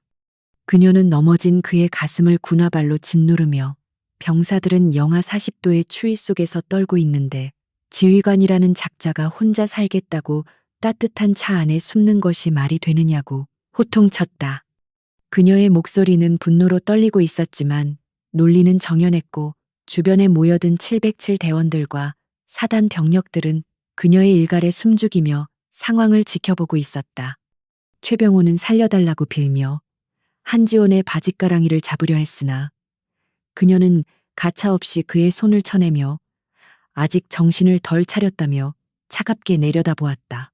한지원은 대원들에게 지시하여 사단 본부 건물 안에 숨어 있던 참모들과 비리에 가담한 영관급 장교들을 모두 연병장으로 끌고 나오게 했는데 잠시 후 수십 명의 장교들이 속옷, 바람이나 얇은 내복 차림으로 끌려 나와 최병호 옆에 줄지어 무릎 꿇려졌다. 그들은 추위에 떨며 서로의 몸을 밀착시키려 했으나 대원들의 엄한 감시하에 일정한 간격을 유지해야 했고 그들의 입에서는 하얀 입김이 쉴 새 없이 뿜어져 나왔다. 이들은 평소 병사들에게 군기 확립을 강조하며 가혹 행위를 일삼던 자들이었으나 정작 자신들이 극한 상황에 처하자 병사들보다 더 나약하고 추한 모습을 보이고 있었다. 한지원은 그들의 면면을 하나하나 확인하며 이 쓰레기들이 국방 예산을 갉아먹고 병사들의 고열을 빨아먹은 기생충들이라고 생각하니 구역질이 날 지경이었다. 그녀는 연병장 중앙에 서서 떨고 있는 지휘관들을 향해 선포했는데 오늘 밤 너희들은 계급장을 떼고 이등병의 신분으로 돌아가 혹한기 야간 행군을 실시할 것이라고 말했다. 장교들은 경악하며 웅성거렸고 개중에는 헌법 위반이라며 항의하는 자도 있었으나 한지원은 그들에게 다가가 즉시 명치를 가격하여 제압해버렸다. 그녀는 너희들이 횡령한 돈으로 산 따뜻한 파카와 발열조끼는 모두 압수하여 병사들에게 지급할 것이며 너희들은 병사들에게 지급했던 그 얇은 구형 전투복만 입고 행군하게 될 것이라고 못 박았다. 이것은 단순한 체벌이 아니라 역지사지의 교훈을 뼈저리게 심어주기 위한 한지원의 철학이 담긴 처방이었고 그 누구도 거부할 수 없는 절대적인 명령이었다. 한지원의 명령이 떨어지자 대원들은 창고에서 가져온 낡고 해진 구형 전투복과 얇은 야전상의를 장교들에게 던져 주었는데 그것들은 곰팡이 냄새가 나고 곳곳이 찢어져 있어 도저히 방한 기능을 기대할 수 없는 물건들이었다. 최병호와 참모들은 울며 겨자 먹기로 그 옷들을 주워 입으며 덜덜 떨었고 얇은 천조각 하나의 의지에 영하 40도를 견뎌야 한다는 사실에 절망했다. 최병호는 옷을 입으면서도 계속해서 자신이 누구인지 아느냐며 중얼거렸지만 이미 그의 권위는 바닥에 떨어진 지 오래였고 아무도 그의 말에 대꾸하지 않았다. 한지원은 그들이 옷을 갈아입는 동안 자신의 방한 장비를 점검하며 자신 또한 그들과 똑같은 조건에서 행군할 것임을 암시하는 행동을 취했다. 이때 막사 창문을 통해 이 광경을 지켜보던 병사들의 눈에는 뜨거운 눈물이 고이기 시작했는데 그들은 평소 자신들을 괴롭히던 악마 같은 간부들이 처단되는 모습을 보며 일종의 카타르시스를 느낌과 동시에 한지원에 대한 무한한 존경심을 품게 되었다. 병사들은 창문을 열고 환호성을 지르고 싶은 심정이었으나 엄숙한 분위기 탓에 숨죽여 지켜볼 수밖에 없었고 그들의 마음속 응원은 텔레파시처럼 한지원에게 전해지고 있었다. 한지원은 병사들이 있는 막사 쪽을 잠시 바라보며 고개를 끄덕였고 그것은 너희들의 억울함을 내가 풀어주겠다는 무언의 약속이었다. 그녀는 다시 시선을 돌려 행군 준비를 마친 오합지졸의 장교단을 바라보며 이제 지옥의 문이 열릴 시간임을 알렸다. 한지원은 자신의 두꺼운 고어텍스 파카를 벗어 부관에게 건네주며 자신도 장교들과 똑같은 얇은 전투복 차림으로 대열의 선두에 섰는데 이는 그녀가 단순히 권력으로 찍어 누르는 것이 아니라 실력과 정신력으로 그들을 압도하고 있음을 보여주는 상징적인 행동이었다. 그녀의 근육질 몸매는 얇은 군복 위로도 드러났으며 추위 따위는 아랑곳하지 않는 그녀의 강인한 정신력은 보는 이들을 압도하기에 충분했다. 최병호와 참모들은 그녀의 그런 행동에 충격을 받았고 핑계를 댈 여지조차 없게 되자 더욱 절망적인 표정을 지을 수밖에 없었다. 한지원은 손목시계를 확인하고 새벽 1시 정각에 행군을 시작한다고 알리며 목적지는 산 너머에 있는 예비 진지까지 왕복 20km 코스라고 통보했다. 평소라면 차로 30분이면 갈 거리였지만 눈보라가 몰아치는 산악지형에서 그것도 변변한 장비 없이 걷는다는 것은 자살행위나 다름없었고 장교들은 그 말을 듣자마자 다리에 힘이 풀려 주저앉을 뻔했다. 하지만 한지원의 뒤에 도열한 707 대원들이 총구를 겨누며 일으켜 세웠고 그들은 살기 위해서라도 억지로 발을 떼어야만 했다. 한지원은 출발 신호와 함께 힘차게 앞으로 걸어 나갔고 눈 덮인 연병장에는 수십 명의 장교들이 비틀거리며 그 뒤를 따르는 기이한 행렬이 만들어졌다. 바람 소리는 더욱 거세져 그들의 신음소리를 삼켜버렸고 하늘에서는 굵은 눈발이 쉴 새 없이 쏟아져 내리며 그들의 앞길을 가로막았다. 부대 정문을 통과하여 야산으로 이어지는 오르막길에 들어서자마자 낙오자가 발생하기 시작했는데 군수 참모가 눈 구덩이에 빠져 허우적거렸고 작전 참모는 다리에 쥐가 났다며 비명을 질렀다. 한지원은 가차없이 그들에게 다가가 짐승을 몰듯 엉덩이를 걷어차며 일어나라고 소리쳤고 만약 여기서 멈추면 그대로 얼어 죽게 내버려 두고 가겠다고 경고했다. 그녀의 말은 빈말이 아니었기에 그들은 콧물과 눈물이 범벅이 된 얼굴로 기어서라도 대열을 따라가야 했고 그 과정에서 그들은 자신들이 병사들에게 시켰던 행군이 얼마나 고통스러운 것이었는지 뼛속 깊이 체감하게 되었다. 최병호는 숨이 턱 끝까지 차올라 헐떡거리면서도 한지원의 뒤통수를 노려보며 저주를 퍼부었지만 그의 목소리는 바람에 흩어져 누구에게도 닿지 않았다.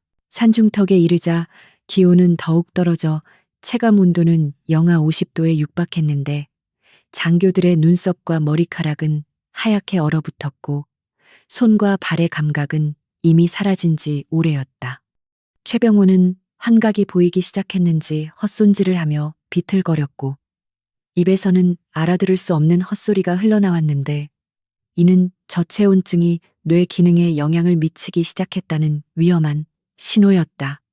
하지만 한지원은 뒤를 돌아보며 정신 차리라고 일갈했고 그녀는 흐트러짐 없는 자세로 묵묵히 눈길을 헤쳐나가며 인간의 한계를 시험하고 있었다. 그녀의 등은 마치 거대한 산처럼 보였고 그 뒤를 따르는 부패한 장교들은 자신들이 얼마나 작고 초라한 존재인지 깨달으며 절망의 다시로 빠져들었다. 한지원은 잠시 멈춰서서 뒤따라오는 무리를 점검했는데 그들의 몰골은 흡사, 폐잔병이나 전쟁 포로와 다를 바 없었고 화려했던 계급장의 위용은 온데간데 없었다. 그녀는 그들에게 이 고통을 기억하라고 소리치며 이 추위가 너희들의 탐욕을 씻어내는 정화의 불길이 될 것이라고 역설했다. 바람이 잠시 잦아든 틈을 타 그녀의 목소리가 산골짜기에 메아리 쳤고 장교들은 고개를 숙인 채 흐느끼며 자신의 죄를 뉘우치는 척이라도 해야만 했다. 하지만 이것은 끝이 아니라 시작에 불과했고 앞으로 남은 거리는 그들에게 영원처럼 느껴지는 고난의 길이었다. 행군은 계속되었고 눈보라는 멈출 기미를 보이지 않았는데 한지원은 지도를 확인하며 험난한 지름길 코스로 방향을 틀었고 이는 그들에게 더 큰 시련을 안겨주기 위한 의도적인 선택이었다. 최병호는 비명을 지르며 그쪽은 길이 아니라고 항의했으나 한지원은 묵묵부답으로 앞장섰고 덤불과 바위가 뒤섞인 거친 산길은 그들의 체력을 급격히 소모시켰다. 찢어진 군복 사이로 나뭇가지가 스치며 상처를 냈고 흘러나온 피는 금세 얼어붙어 딱지가 앉았으며 그들의 육체는 한계점에 도달해 붕괴 직전에 놓여 있었다. 한지원은 이 모든 과정을 냉정하게 지켜보며 이것이 바로 정의의 무게임을 그들에게 각인시키고 있었다. 산맥의 능선에 올라서자 바람의 기세는 평지와는 차원이 달랐는데 그것은 마치 수천 개의 면도날이 동시에 살칼을 긁어내는 듯한 예리한 고통을 동반했고 체감 온도는 영하 50도를 훌쩍 넘어 인간이 생존할 수 있는 극한의 임계점에 도달해 있었다. 최병호와 참모들은 이미 이성을 상실한 채 본능에 의존해 좀비처럼 발을 질질 끌고 있었고 그들의 눈썹과 속눈썹에는 하얗게 성에가 뒤덮여 시야조차 제대로 확보되지 않는 상황이었다.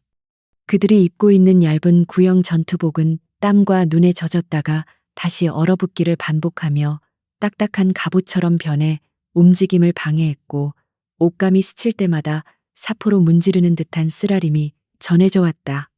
한지원 중장은 이 처참한 행렬의 선두에서 묵묵히 길을 개척하고 있었는데 그녀의 등은 눈보라 속에서도 흔들림 없는 이정표처럼 보였으나 뒤따르는 자들에게는 저승사자의 뒷모습처럼 공포스럽게 느껴졌다. 행군이 시작된 지 불과 1시간 만에 첫 번째 낙오자가 발생했는데 평소 사무실에 앉아 펜대만 굴리던 재정 참모가 다리에 경련을 일으키며 눈밭에 쓰러져 비명을 질렀고 그의 얼굴은 고통으로 일그러져 흉측하게 변해 있었다.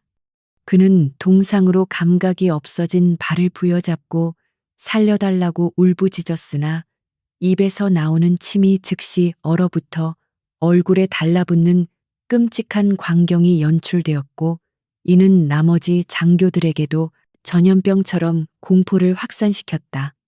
한지원은 걸음을 멈추고 천천히 그에게 다가가 내려다보았는데 그녀의 눈빛에는 일말의 동정심도 서려 있지 않았고 오히려 나약한 정신력을 질타하는 듯한 매서움만이 가득 차 있었다.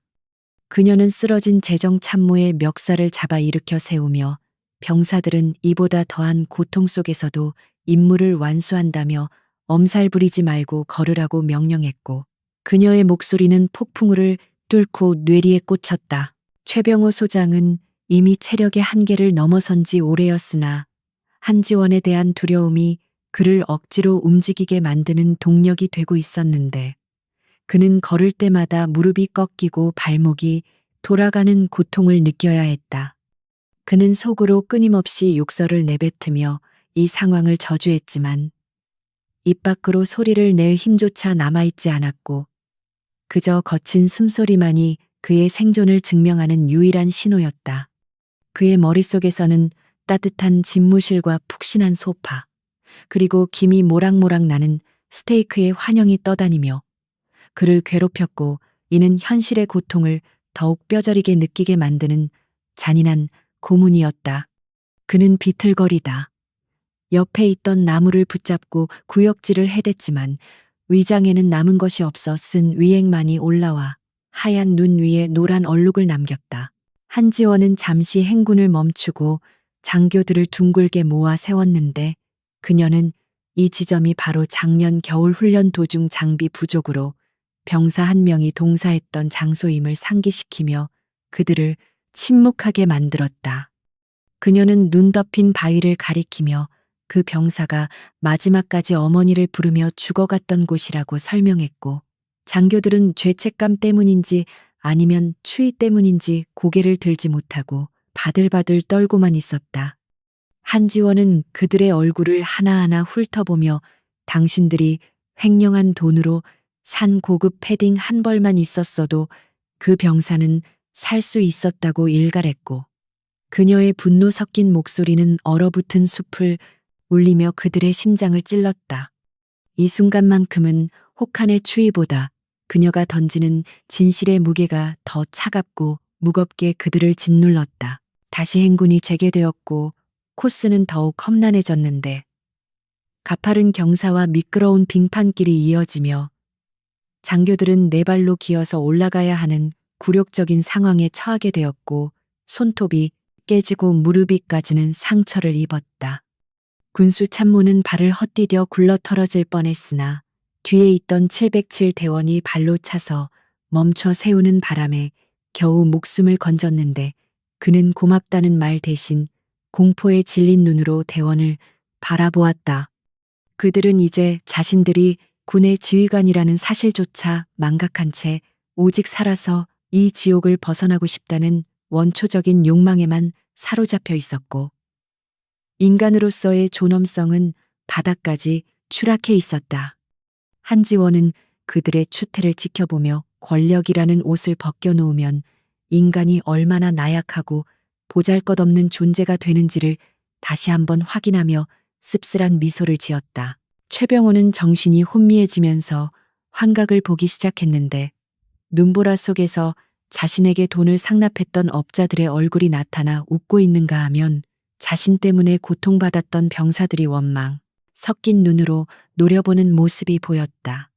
그는 허공을 향해 손을 휘저으며 저리 가라고 소리쳤고, 갑자기 덥다며 옷을 벗으려 하는 이상 행동을 보이기 시작했는데, 이는 저체온증 말기의 전형적인 증상인 역설적 탈이 현상이었다.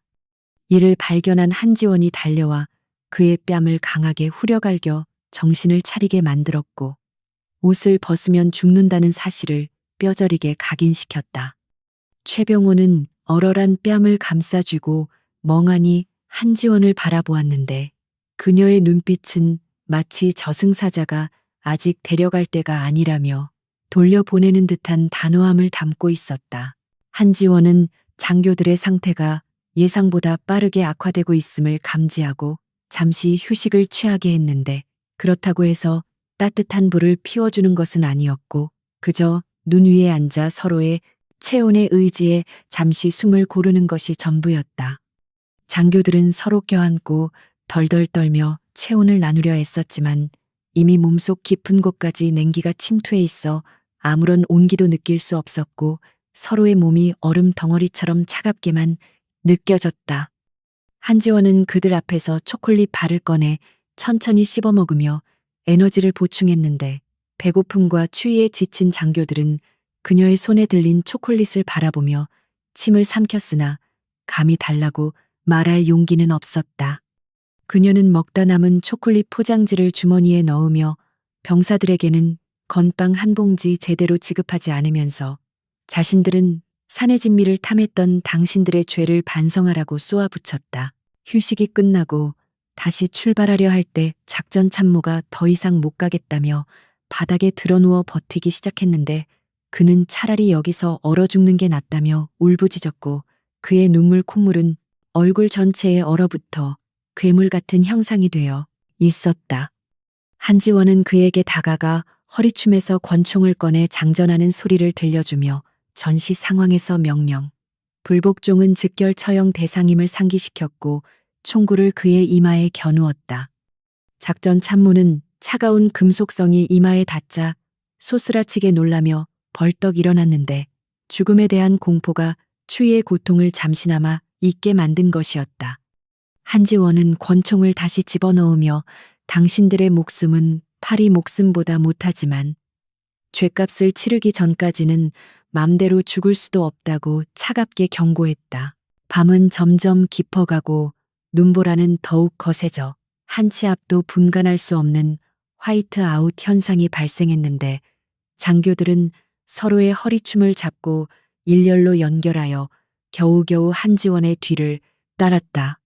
그들은 이제 걷는 것이 아니라 눈밭을 헤엄치는 듯한 착각에 빠졌고 감각이 없는 다리는 기계적으로 움직일 뿐이었으며 머릿속은 하얗게 비어버려 아무런 생각도 할 수 없었다. 최병호는 자신이 왜 이런 고통을 겪어야 하는지 억울해하다가도 곧이어 밀려오는 살인적인 추위에 모든 원망이 사라지고 오직 살고 싶다는 생각만이 머릿속을 지배했다.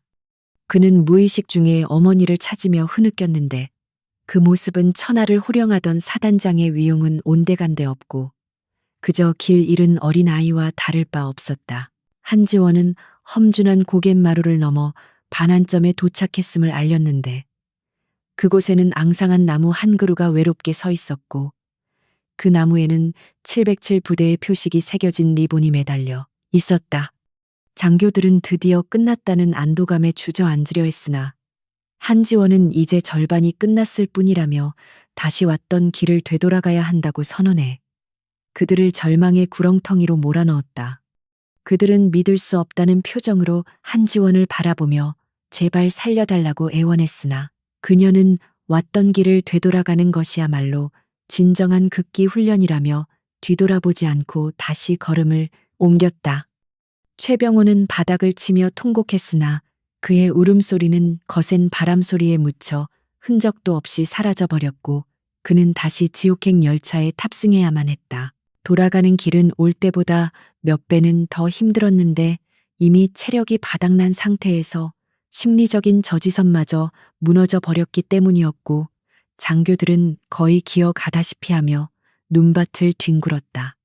한지원은 낙오하려는 자가 보일 때마다 가차없이 발길질을 하며 독려했고 때로는 그들의 자존심을 긁는 모욕적인 언사를 사용하여 오기로라도 버티게 만들었다. 그녀는 쓰러진 군수 참모의 귓가에 대고 당신이 빼돌린 기름으로 병사들이 얼마나 따뜻하게 잘 수 있었는지 생각해보라며 악마처럼 속삭였고 그는 괴로움에 몸부림치며 다시 일어섰다. 이 행군은 단순한 체벌이 아니라 그들의 영혼에 깊이 박혀있는 탐욕과 이기심을 뿌리 뽑기 위한 잔혹한 의식과도 같았다. 최병호는 걷다가 수차례 넘어지며 얼굴이 찢어지고 피가 났으나 차가운 공기 때문에 통증조차 느끼지 못했는데 그의 얼굴은 피와 눈과 흙으로 뒤범벅되어 인간의 형상을 알아보기 힘들 정도였다. 그는 한지원의 뒷모습을 보며 저 여자는 인간이 아니라 악귀라고 생각하며 치를 떨었지만 동시에 그녀의 압도적인 힘 앞에 굴복할 수밖에 없는 자신의 처지를 비관했다. 그는 자신이 평생 쌓아온 권력과 명예가 이 눈보라 속에서는 아무런 쓸모가 없다는 것을 뼈저리게 깨달았으며 난생 처음으로 자신이 저지른 죄에 대한 두려움을 느끼기 시작했다. 한지원은 그런 그의 심리 변화를 꿰뚫어 보고 있었지만 아직은 용서할 단계가 아니라고 판단하고 채찍질을 멈추지 않았다. 새벽 4시가 넘어가면서 기온은 최저점을 찍었고 산속의 공기는 들이마시는 것만으로도 폐포가 얼어붙는 듯한 고통을 주었는데 장교들의 숨소리는 쇳소리처럼 거칠게 변해 있었다. 그들은 이제 서로를 챙길 여력도 없어 각자 도생의 길을 걷고 있었고 오직 한지원의 발자국만을 생명줄처럼 쫓아가고 있었다. 한지원은 자신의 체력도 조금씩 고갈되어 가는 것을 느꼈지만 초인적인 정신력으로 버티며 흐트러진 모습을 보이지 않기 위해 입술을 꽉 깨물었다. 그녀는 자신이 무너지면 정의도 무너진다는 신념 하나로 버티고 있었고 그녀의 발걸음은 여전히 묵직하고 단단했다. 드디어 멀리서 부대의 희미한 불빛이 보이기 시작하자 장교들은 살았다는 희망에 마지막 힘을 짜내어 뛰기 시작했으나 굳어버린 다리가 말을 듣지 않아 우스꽝스럽게 넘어지기를 반복했다. 그 불빛은 그들에게 구원의 빛과도 같았지만 동시에 자신들의 죄가 만천하에 드러나게 될 심판의 빛이기도 했다. 한지원은 그 모습을 보며 씁쓸함을 감추지 못했는데 고작 저 불빛 하나에 목숨을 거는 그들이 병사들의 생명을 그토록 하찮게 여겼다는 사실이 아이러니하게 느껴졌기 때문이었다. 그녀는 대열을 정비하며 끝까지 군인의 품위를 지키라고 명령했지만 이미 짐승이 되어버린 그들에게는 공허한 메아리에 불과했다.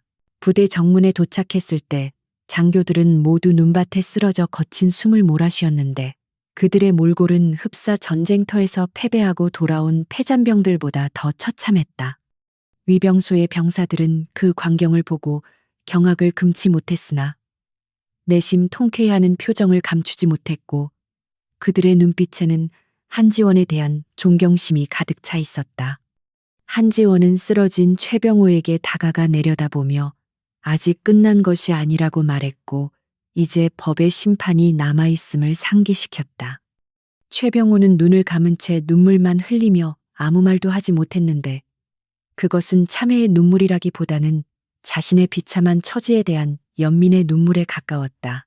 한지원은 부관에게 지시하여 의무대를 호출하고 그들을 치료하게 했는데 이는 그들을 용서해서가 아니라 죗값을 치르게 하기 위해 살려두는 것뿐이었다.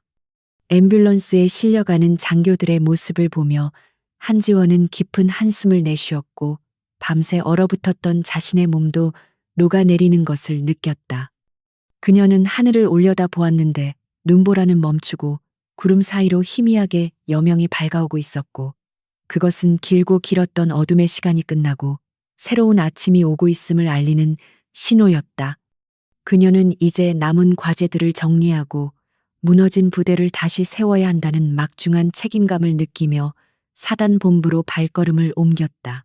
지옥 같은 야간 행군이 끝나고 날이 밝아오자 최병호 소장은 즉시 국군수도병원 VIP 병동으로 후송되었는데 그는 동상 치료를 받는 와중에도 복수심에 불타올라 자신의 정치적 후원자인 국방위원장 박 의원에게 전화를 걸어 거짓 보고를 올렸다. 그는 한지원 중장이 정신 이상 증세를 보이며 하극상을 일으켜 자신을 감금하고 폭행했으며 사단 지휘권을 불법적으로 탈취했다고 울먹이며 주장했고 자신의 부와 명예를 지키기 위해 피해자 코스프레를 완벽하게 연기했다. 전화기 너머의 박 의원은 육군본부 법무실장에게 즉시 연락하여 한지원을 긴급 체포하고 직위 해제할 것을 강력하게 요구했으며 이로 인해 사태는 단순한 부대 내부의 문제를 넘어 정치적인 스캔들로 비화될 조짐을 보였다. 최병호는 통화를 마친 후 링거줄을 만지작거리며 회심의 미소를 지었는데 그는 법과 제도가 자신 같은 권력자들의 편이라는 것을 굳게 믿고 있었고 한지원이 아무리 날고 기어도 이 거대한 카르텔을 이길 수는 없을 것이라 확신했다. 오전 9시가 되자 사단사령부 연병장에는 굉음과 함께 국방부 검찰단과 육군본부 감찰팀을 태운 헬기 세대가 착륙했는데 그들은 완전 무장한 헌병들을 대동하고 있어 마치 적진을 점령하러 온 점령군 같은 위압감을 풍겼다. 헬기에서 내린 수석 검찰관은 날카로운 안경 너머로 한지원을 쏘아보며 체포영장을 제시하려 했으나 그녀는 눈 하나 깜짝하지 않고 그들을 맞이했으며 오히려 정중하게 회의실로 안내하여 차를 대접하는 여유를 보였다. 검찰관들은 그녀의 당당한 태도에 잠시 당황했으나 곧 전열을 가다듬고 그녀를 피의자 신분으로 전환하여 신문을 시작하려 했고 회의실 공기는 팽팽한 긴장감으로 가득 찼다.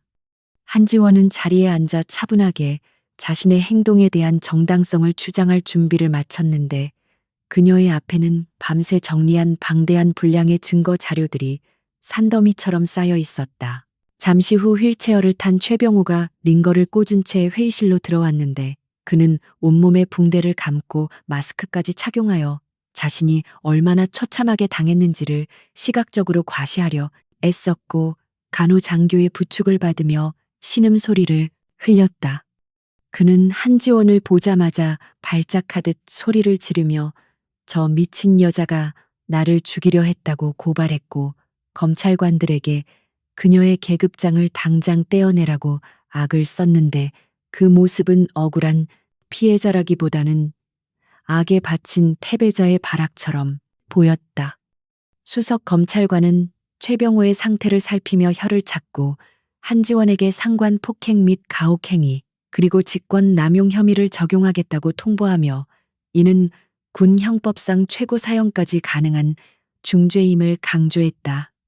하지만 한지원은 옅은 미소를 띠며 자신이 폭행한 것은 상관이 아니라 국가의 녹을 좀먹는 기생충이었음을 정정해 주었다. 한지원은 검찰관의 위협에도 흔들리지 않고 준비된 프레젠테이션 화면을 띄웠는데 첫 화면에는 사단장 관사의 호화로운 내부 사진과 병사들의 곰팡이 핀 막사 사진이 나란히 비교되어 있어 보는 이들의 시선을 단번에 사로잡았다.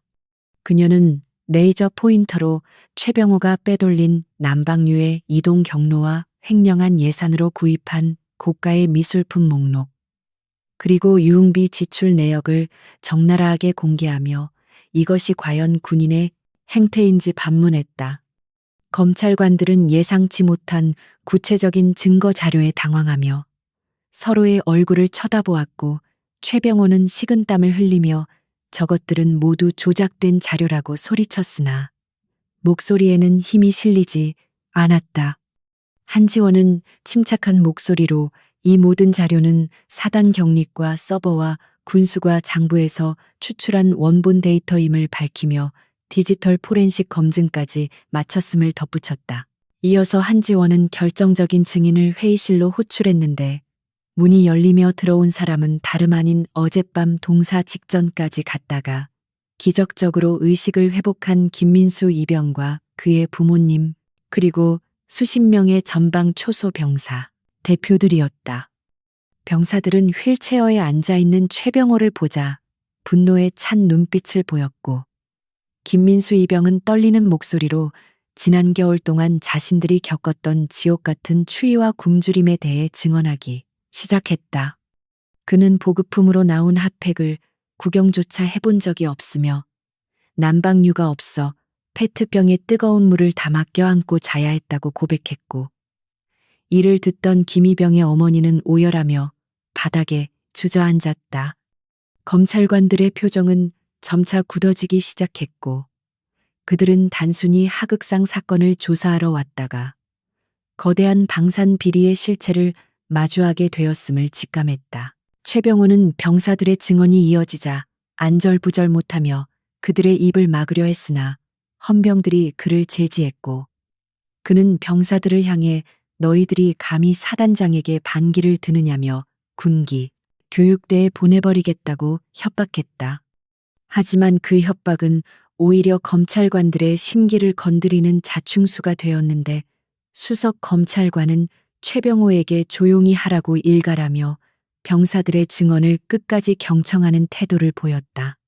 병사들은 한 목소리로 한지원 중장이 아니었다면 자신들은 어젯밤 얼어 죽었을 것이라며 그녀는 생명의 은인이자 진정한 지휘관이라고 옹호했고 탄원서를 제출했다. 그 탄원서에는 사단 전체 병력의 90%가 넘는 장병들의 서명이 담겨 있었는데 이는 그 어떤 법적 논리보다 강력한 진실의 힘을 가지고 있었다. 분위기가 반전되자 한지원은 마지막 카드를 꺼내 들었는데 그것은 최병호가 자신의 정치적 후원자인 박 의원과 나눈 통화 녹음 파일이었고 그녀는 707 부대의 정보 자산을 활용해 불법적인 청탁 정황을 포착해둔 상태였다. 스피커를 통해 흘러나오는 최병호의 목소리는 병사들을 개돼지 취급하며 예산을 빼돌려 상납하겠다는 내용을 담고 있었고 박 의원 또한 이를 묵인하고 독려하는 대화가 적나라하게 공개되었다. 회의실은 충격에 휩싸여 침묵이 흘렀고 최병호는 얼굴이 사색이 되어 휠체어에서 굴러떨어질 뻔했는데 그는 이제야 자신이 건드려서는 안 될 사람을 건드렸음을 깨달았다. 검찰관들은 즉시 국방부 장관에게 한나인을 통해 상황을 보고했고 장관은 대노하여 철저한 수사와 관련자 전원 구속을 지시했다. 수석 검찰관은 자리에서 일어나 한지원이 아닌 최병호에게 다가가 체포영장을 집행했는데 혐의는 업무상 횡령과 뇌물수수, 그리고 직권남용 및 군용물 절도 등 10여 가지에 달했다. 최병호는 헌병들에게 팔이 꺾이며 끌려가면서도 나는 억울하다며 이것은 정치적 모략이라고 고래고래 소리를 질렀으나 아무도 그의 말에 귀를 기울이지 않았다. 그가 차고 있던 붕대는 헝클어져 볼품없이 풀어헤쳐졌고 휠체어는 텅 빈 채 덩그러니 남겨져 그의 몰락을 상징적으로 보여주었다. 한지원은 끌려가는 최병호를 바라보며 군복의 명예를 더럽힌 대가는 반드시 치르게 될 것이라고 나직하게 말했고 그녀의 표정에는 승리감보다는 씁쓸함이 묻어났다. 최병호가 끌려나간 후 검찰관은 한지원에게 다가와 경례를 붙이며 잠시나마 의심했던 것에 대해 사과했고 그녀의 용기 있는 행동이 군을 바로잡는 계기가 되었다고 치하했다. 하지만 그는 절차상 한지원의 행위 또한 군법 위반의 소지가 있으므로 징계위원회에 회부될 수 있음을 조심스럽게 알렸으나 그녀는 이미 각오한 일이라며 담담하게 받아들였다. 그녀는 자신의 안위보다는 병사들의 처우 개선과 난방시설 복구가 시급함을 강조하며 검찰단에게 후속 조치를 부탁했고 검찰관은 그녀의 참군인 정신에 깊은 감명을 받았다. 회의실 밖에서는 소식을 들은 병사들이 환호성을 지르며 한지원의 이름을 연호하고 있었는데 그 소리는 창문을 넘어 회의실 안까지 울려 퍼졌다. 사건은 언론을 통해 대대적으로 보도되었고 국민들의 여론은 들끓었는데 부패한 장군을 응징하고 병사들을 구한 여전사 한지원에 대한 찬사가 쏟아졌다. 청와대 국민청원 게시판에는 한지원을 처벌하지 말라는 청원이 수십만 명을 돌파했고 국방부는 여론에 밀려 그녀에 대한 징계 논의를 전면 보류하고 오히려 표창을 수여하는 쪽으로 방향을 선회했다. 반면 최병호와 연루된 정치인들은 줄줄이 낙마하거나 수사를 받게 되었고 군 내부에서는 대대적인 감찰과 개혁 바람이 불기 시작했다. 한지원은 이 모든 소란 속에서도 언론 인터뷰를 거절하고 조용히 부대 복구 작업에만 매진했는데 그녀에게 중요한 것은 세상의 평가가 아니라 내 부하들의 따뜻한 잠자리였다. 그날 밤 한지원은 다시 전방 초소를 방문했는데 며칠 전과는 달리 병사들은 신형 방한복을 입고 따뜻한 난로 옆에서 근무를 서고 있었고 그들의 얼굴에는 생기가 돌고 있었다.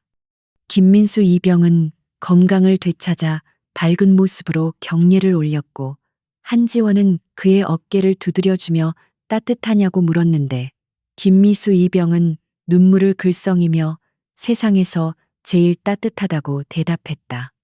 한지원은 초소 밖으로 나와 밤하늘을 올려다보았는데 쏟아질 듯한 별들이 그녀를 비추고 있었고 차가운 밤 공기가 더 이상 춥게 느껴지지 않았다. 그녀는 자신의 행동이 옳았음을 확인하며 군인으로서 가야 할 길이 무엇인지 다시 한번 가슴에 새겼다. 하지만 아직 해결되지 않은 문제가 남아 있었는데 그것은 최병호의 잔당들이 부대 곳곳에 숨어 증거 인멸을 시도하고 있다는 첩보가 입수된 것이었다. 한지원은 부관을 불러 은밀하게 작전을 지시했고 아직 끝나지 않은 청소 작업을 완벽하게 마무리하기 위해 다시 전투와 끈을 조염했다. 그녀는 썩은 환부를 도려내려면 고통이 따르지만 그것을 방치하면 전체가 죽는다는 사실을 누구보다 잘 알고 있었다. 그녀의 눈빛은 다시 한번 매섭게 빛나기 시작했고 어둠 속에 숨어 있는 쥐새끼들을 잡기 위한 사냥은 계속될 예정이었다. 다음 날 아침 사단 연병장에는 새로운 지휘관 이취임식이 준비되고 있었는데 국방부는 한지원 중장을 임시 사단장 대리로 임명하여 사태 수습을 맡겼다. 단상에 오른 한지원은 화려한 연설 대신 병사들에게 고개를 숙여 사과했는데 지휘관들의 잘못으로 너희들을 춥게 해서 미안하다는 진심 어린 한마디였다. 그 한마디는 구구절절한 연설보다 병사들의 가슴을 뜨겁게 울렸고 연병장에 모인 수천 명의 장병들은 우렁찬 함성으로 그녀에게 화답했다.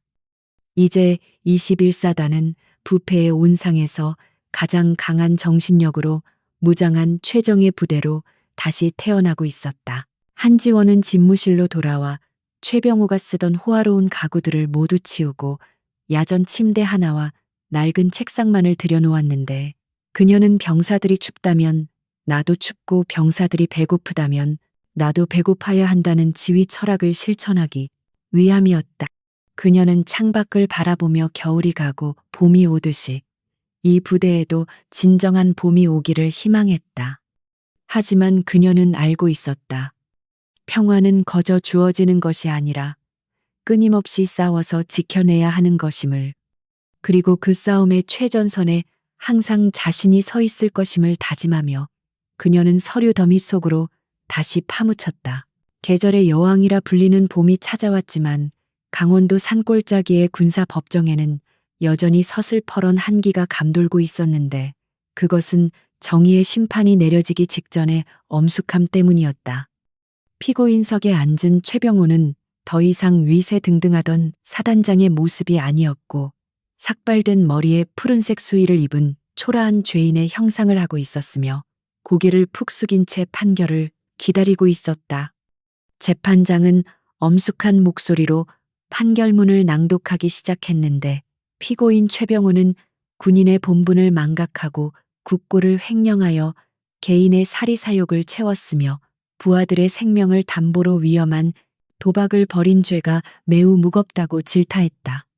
법정 방청석에는 피해 병사들의 가족들과 시민단체 회원들이 가득 메우고 있었고, 그들은 숨을 죽인 채 재판장의 입에서 나올 형량을 기다리며 주먹을 꽉 쥐고 있었다. 재판장은 최병호에게 징역 15년과 함께 전 재산 몰수 그리고 불명예 전역을 선고함과 동시에 군인연금 박탈이라는 중형을 내렸는데, 이는 창군 이래 해당 계급에서 나온 가장 강력한 처벌 중 하나였다. 판결이 내려지는 순간 방청석에서는 환호성과 함께 울음이 터져 나왔고, 최병호는 다리에 힘이 풀려 주저앉으며 재판장에게 선처를 호소했으나 헌병들에게 끌려나가는 비참한 최후를 맞이했다.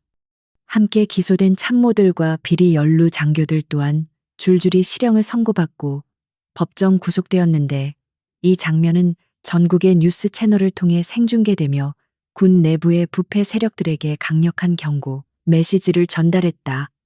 한지원은 법정 한 구석에서 팔짱을 낀 채 이 모든 과정을 지켜보고 있었는데, 그녀의 표정에는 승리감보다는 정의가 실현되었다는 안도감이 더 크게 자리 잡고 있었다. 재판이 끝나고 한지원이 법원을 나서자 수많은 기자들이 몰려들어 플래시를 터뜨리며 인터뷰를 요청했으나 그녀는 정중하게 손을 들어 거절의 의사를 표시하고 대기 중이던 차량에 올랐다. 그녀에게 있어 최병호의 처벌은 목적이 아니라 수단이었을 뿐이었고, 그녀의 진정한 목표는 무너진 21사단을 정상화하고 병사들의 상처 입은 마음을 치유하는 것이었기 때문이었다.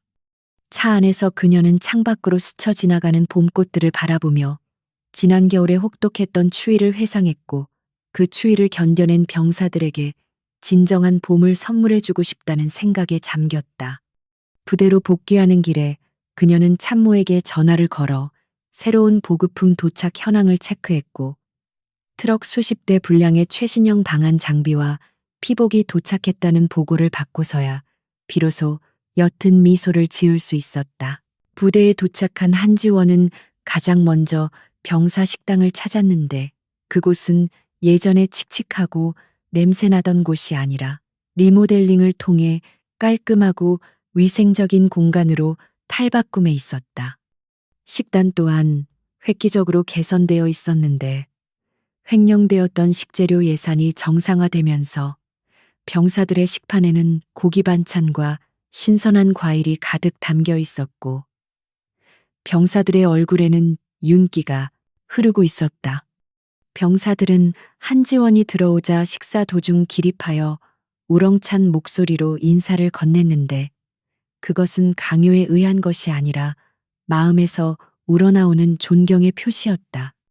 한지원은 병사들 사이에 앉아 함께 식사를 하며 밥맛이 어떠냐고 물었고 병사들은 엄지손가락을 치켜 세우며 군대 밥이 집밥보다 맛있어졌다고 너스레를 떨며 웃음꽃을 피웠다. 식사를 마친 후 한지원은 예전 최병호가 호화 파티를 벌였던 사단장 관사로 발걸음을 옮겼는데 그곳은 이제 병사들을 위한 복합문화 공간으로 개조되어 북카페와 게임방, 그리고 쉼터로 활용되고 있었다. 대리석 바닥에는 푹신한 매트가 깔려 병사들이 편안하게 누워 휴식을 취하고 있었고 고가의 샹들리에가 달려있던 천장에는 부드러운 조명이 설치되어 아늑한 분위기를 연출하고 있었다. 한지원은 구석에서 책을 읽고 있는 병사의 어깨를 다독여주며 이곳이 원래 지휘관의 탐욕이 서린 곳이었음을 상기시키지 않고 그저 편안하게 쉬라고 말해주었다. 그녀는 권위의 상징이었던 공간을 부하들에게 돌려줌으로써 진정한 지휘권은 군림하는 것이 아니라 섬기는 것임을 몸소 보여주었고 이는 부대 내에 새로운 문화를 정착시키는 계기가 되었다. 한편 국방부는 21사단의 정상화가 완료됨에 따라 새로운 정식 사단장을 임명하고 한지원 중장에게는 원대 복귀 명령을 내렸는데 그녀는 이 소식을 담담하게 받아들였다. 그녀는 떠들썩한 이임식이나 환송 행사를 원하지 않았기에 부관에게 자신의 출발 시간을 비밀로 하라고 지시하고 조용히 짐을 챙기기 시작했다. 그녀의 짐은 처음에 올 때와 마찬가지로 배낭 하나가 전부였는데 사단장 집무실에 있던 그 어떤 기념품이나 선물도 챙기지 않았고 오직 자신의 손때 묻은 군화와 전투복만이 그녀의 유일한 재산이었다. 그녀는 책상 위에 놓인 업무 인수인계 서류를 꼼꼼하게 확인하고 다음 지휘관이 겪을 시행착오를 줄이기 위해 당부의 편지를 남겨두는 세심함을 보였다. 떠나는 날 새벽 한지원은 아무도 모르게 관사를 빠져나와 자신의 지프차로 향했는데 안개가 자욱하게 낀 연병장은 고요했고 그녀는 마지막으로 부대 전경을 둘러보며 작별 인사를 고했다. 그런데 위병소 쪽으로 차를 몰고 가던 그녀는 깜짝 놀라 브레이크를 밟을 수밖에 없었는데 위병소 앞도로 양옆으로 수천 명의 병사들이 도열해 있었기 때문이었다. 어떻게 알았는지 전 장병이 새벽잠을 설치고 나와 그녀의 마지막 가는 길을 배웅하기 위해 기다리고 있었고 그들의 손에는 촛불 대신 플래시가 들려 있어 마치 별들이 내려앉은 듯한 장관을 이루고 있었다. 한지원은 차에서 내려 그들을 바라보았고 가슴 깊은 곳에서 뜨거운 무언가가 울컥하고 올라오는 것을 느꼈으나 지휘관으로서 약한 모습을 보이지 않으려 애써 참았다. 대열의 맨 앞에는 건강을 완전히 회복한 김민수의 병이 서 있었는데 그는 늠름한 모습으로 한지원에게 다가와 거수경례를 올리며 중장님 덕분에 살 수 있었고 군인이 된 것을 자랑스럽게 여기게 되었다고 말했다. 그의 눈가는 촉촉하게 젖어 있었지만 목소리는 힘찼고 그의 뒤에 서 있던 병사들도 일제히 받들어 총 자세를 취하며 최고의 예우를 표했다. 한지원은 김민수 이병의 손을 맞잡으며 너희들이야말로 나를 군인답게 만들어준 스승이라고 화답했고 부디 이 따뜻한 봄날을 잊지 말고 후임들에게도 물려주라고 당부했다. 병사들은 사단가가 아닌 707 부대가를 개사한 응원가를 부르며 그녀의 앞길을 축복해 주었고 그 노래 소리는 새벽 안개를 뚫고 산맥 너머로 울려 퍼졌다. 한지원은 다시 차에 올라타 시동을 걸었는데 백미러로 보이는 병사들의 모습이 점차 작아지는 것을 보며 그녀는 비로소 임무가 완수되었음을 실감했다. 그녀는 자신이 이곳에 남긴 것이 단순한 물자가 아니라 불의에 맞서는 용기와 전우를 아끼는 마음이라는 것을 알았기에 발걸음이 가벼웠다. 그녀의 차는 굽이진 산길을 내려가며 속도를 높였고 창문 틈으로 들어오는 바람에는 더 이상 겨울의 냉기가 아닌 봄의 향긋한 꽃내음이 실려 있었다. 그녀는 라디오를 켜고 흘러나오는 뉴스를 들었는데 다른 부대에서도 병역 문화 개선 운동이 확산되고 있다는 소식이 들려와 그녀를 미소 짓게 했다. 서울로 돌아온 한지원은 곧바로 국방부 장관실로 호출되었는데 장관은 그녀에게 표창장과 함께 육군 참모총장 직속의 특별감찰단장이라는 새로운 보직을 제안했다. 이는 전군의 비리를 뿌리 뽑고 군기강을 바로잡는 막중한 자리였으며 기득권 세력과의 끊임없는 마찰이 예상되는 가시밭길이었으나 그녀는 망설임 없이 수락했다. 장관은 그녀의 결단에 놀라며 힘들지 않겠냐고 물었지만 그녀는 21사단 병사들의 눈망울을 떠올리며 그들이 지키는 나라가 부끄럽지 않도록 만드는 것이 자신의 사명이라고 대답했다. 그녀는 편안한 길보다는 옳은 길을 택하는 것이 군인의 숙명이라고 믿었고 그 믿음은 그녀를 더욱 강하게 만드는 원동력이 되었다. 몇 년의 시간이 흐르고 계절은 다시 여러 번 바뀌었지만 21사단에서 있었던 전설 같은 이야기는 군대 내에서 구전으로 전해지며 병사들의 자부심이 되었다. 어느덧 부사관으로 진급한 김민수 하사는 신병들이 들어올 때마다 연병장 한 구석에 있는 기념비를 가리키며 한지원 중장의 이야기를 들려주곤 했다. 그 기념비에는 병사가 죽지 않아야 나라가 죽지 않다라는 문구가 새겨져 있었는데 이는 한지원이 떠나면서 남긴 말이자 21사단의 영원한 모토가 되었다. 신병들은 그 이야기를 들으며 자신들이 입고 있는 따뜻한 피복과 먹고 있는 맛있는 밥이 거저 얻어진 것이 아님을 깨닫고 군 생활에 임하는 자세를 가다듬었다. 어느 눈 내리는 겨울날 한지원은 다시 한번 전방부대 순시를 나갔는데 그녀가 탄 헬기가 강원도 상공을 지나갈 때 창밖으로 내려다 보이는 풍경은 예전과는 사뭇 달랐다. 모든 부대의 막사 지붕은 잘 정비되어 있었고 연병장에서 훈련하는 병사들의 움직임은 활기찼으며 어디에서도 추위에 떨며 고통받는 모습은 찾아볼 수 없었다. 그녀는 헬기 조종사에게 고도를 낮춰달라고 부탁하고 21사단 상공을 선회했는데 그곳에는 여전히 자신이 심어놓은 정의의 씨앗이 거목으로 자라나 부대를 지키고 있는 듯한 든든함이 느껴졌다. 그녀는 창문에 손을 대고 보이지 않는 전우들에게 마음속으로 격려를 보냈고 헬기는 다시 굉음을 내며 다음 목적지를 향해 날아갔다. 이야기는 여기서 끝이 나지만 한지원 중장이 남긴 유산은 대한민국 국군 역사의 길이 남아 썩은 환부를 도려낸 명의의 기록으로 기억될 것이다. 권력의 달콤함에 취해 본분을 잊은 자들에게는 그녀의 이름이 영원한 공포의 대상이 될 것이고 묵묵히 나라를 지키는 병사들에게는 든든한 수호신의 이름으로 불릴 것이다. 눈 덮인 철책선 위로 따스한 햇살이 내리쬐고 얼음이 녹아내린 계곡물은 생명수가 되어 흐르는 이 평화로운 풍경 뒤에는 누군가의 치열했던 싸움이 있었음을 우리는 기억해야 한다. 그리고 그 싸움은 아직 끝나지 않았으며 제2의 최병호가 나타나는 순간 제2의 한지원이 반드시 나타나 심판의 칼을 휘두를 것임을 역사는 증명할 것이다. 마지막 장면은 다시 처음의 그 장소, 강원도 철원의 최전방 초소로 돌아가는데 밤새 내린 눈이 그치고 아침 해가 떠오르며 태극기가 바람에 힘차게 펄럭이는 모습으로 마무리된다.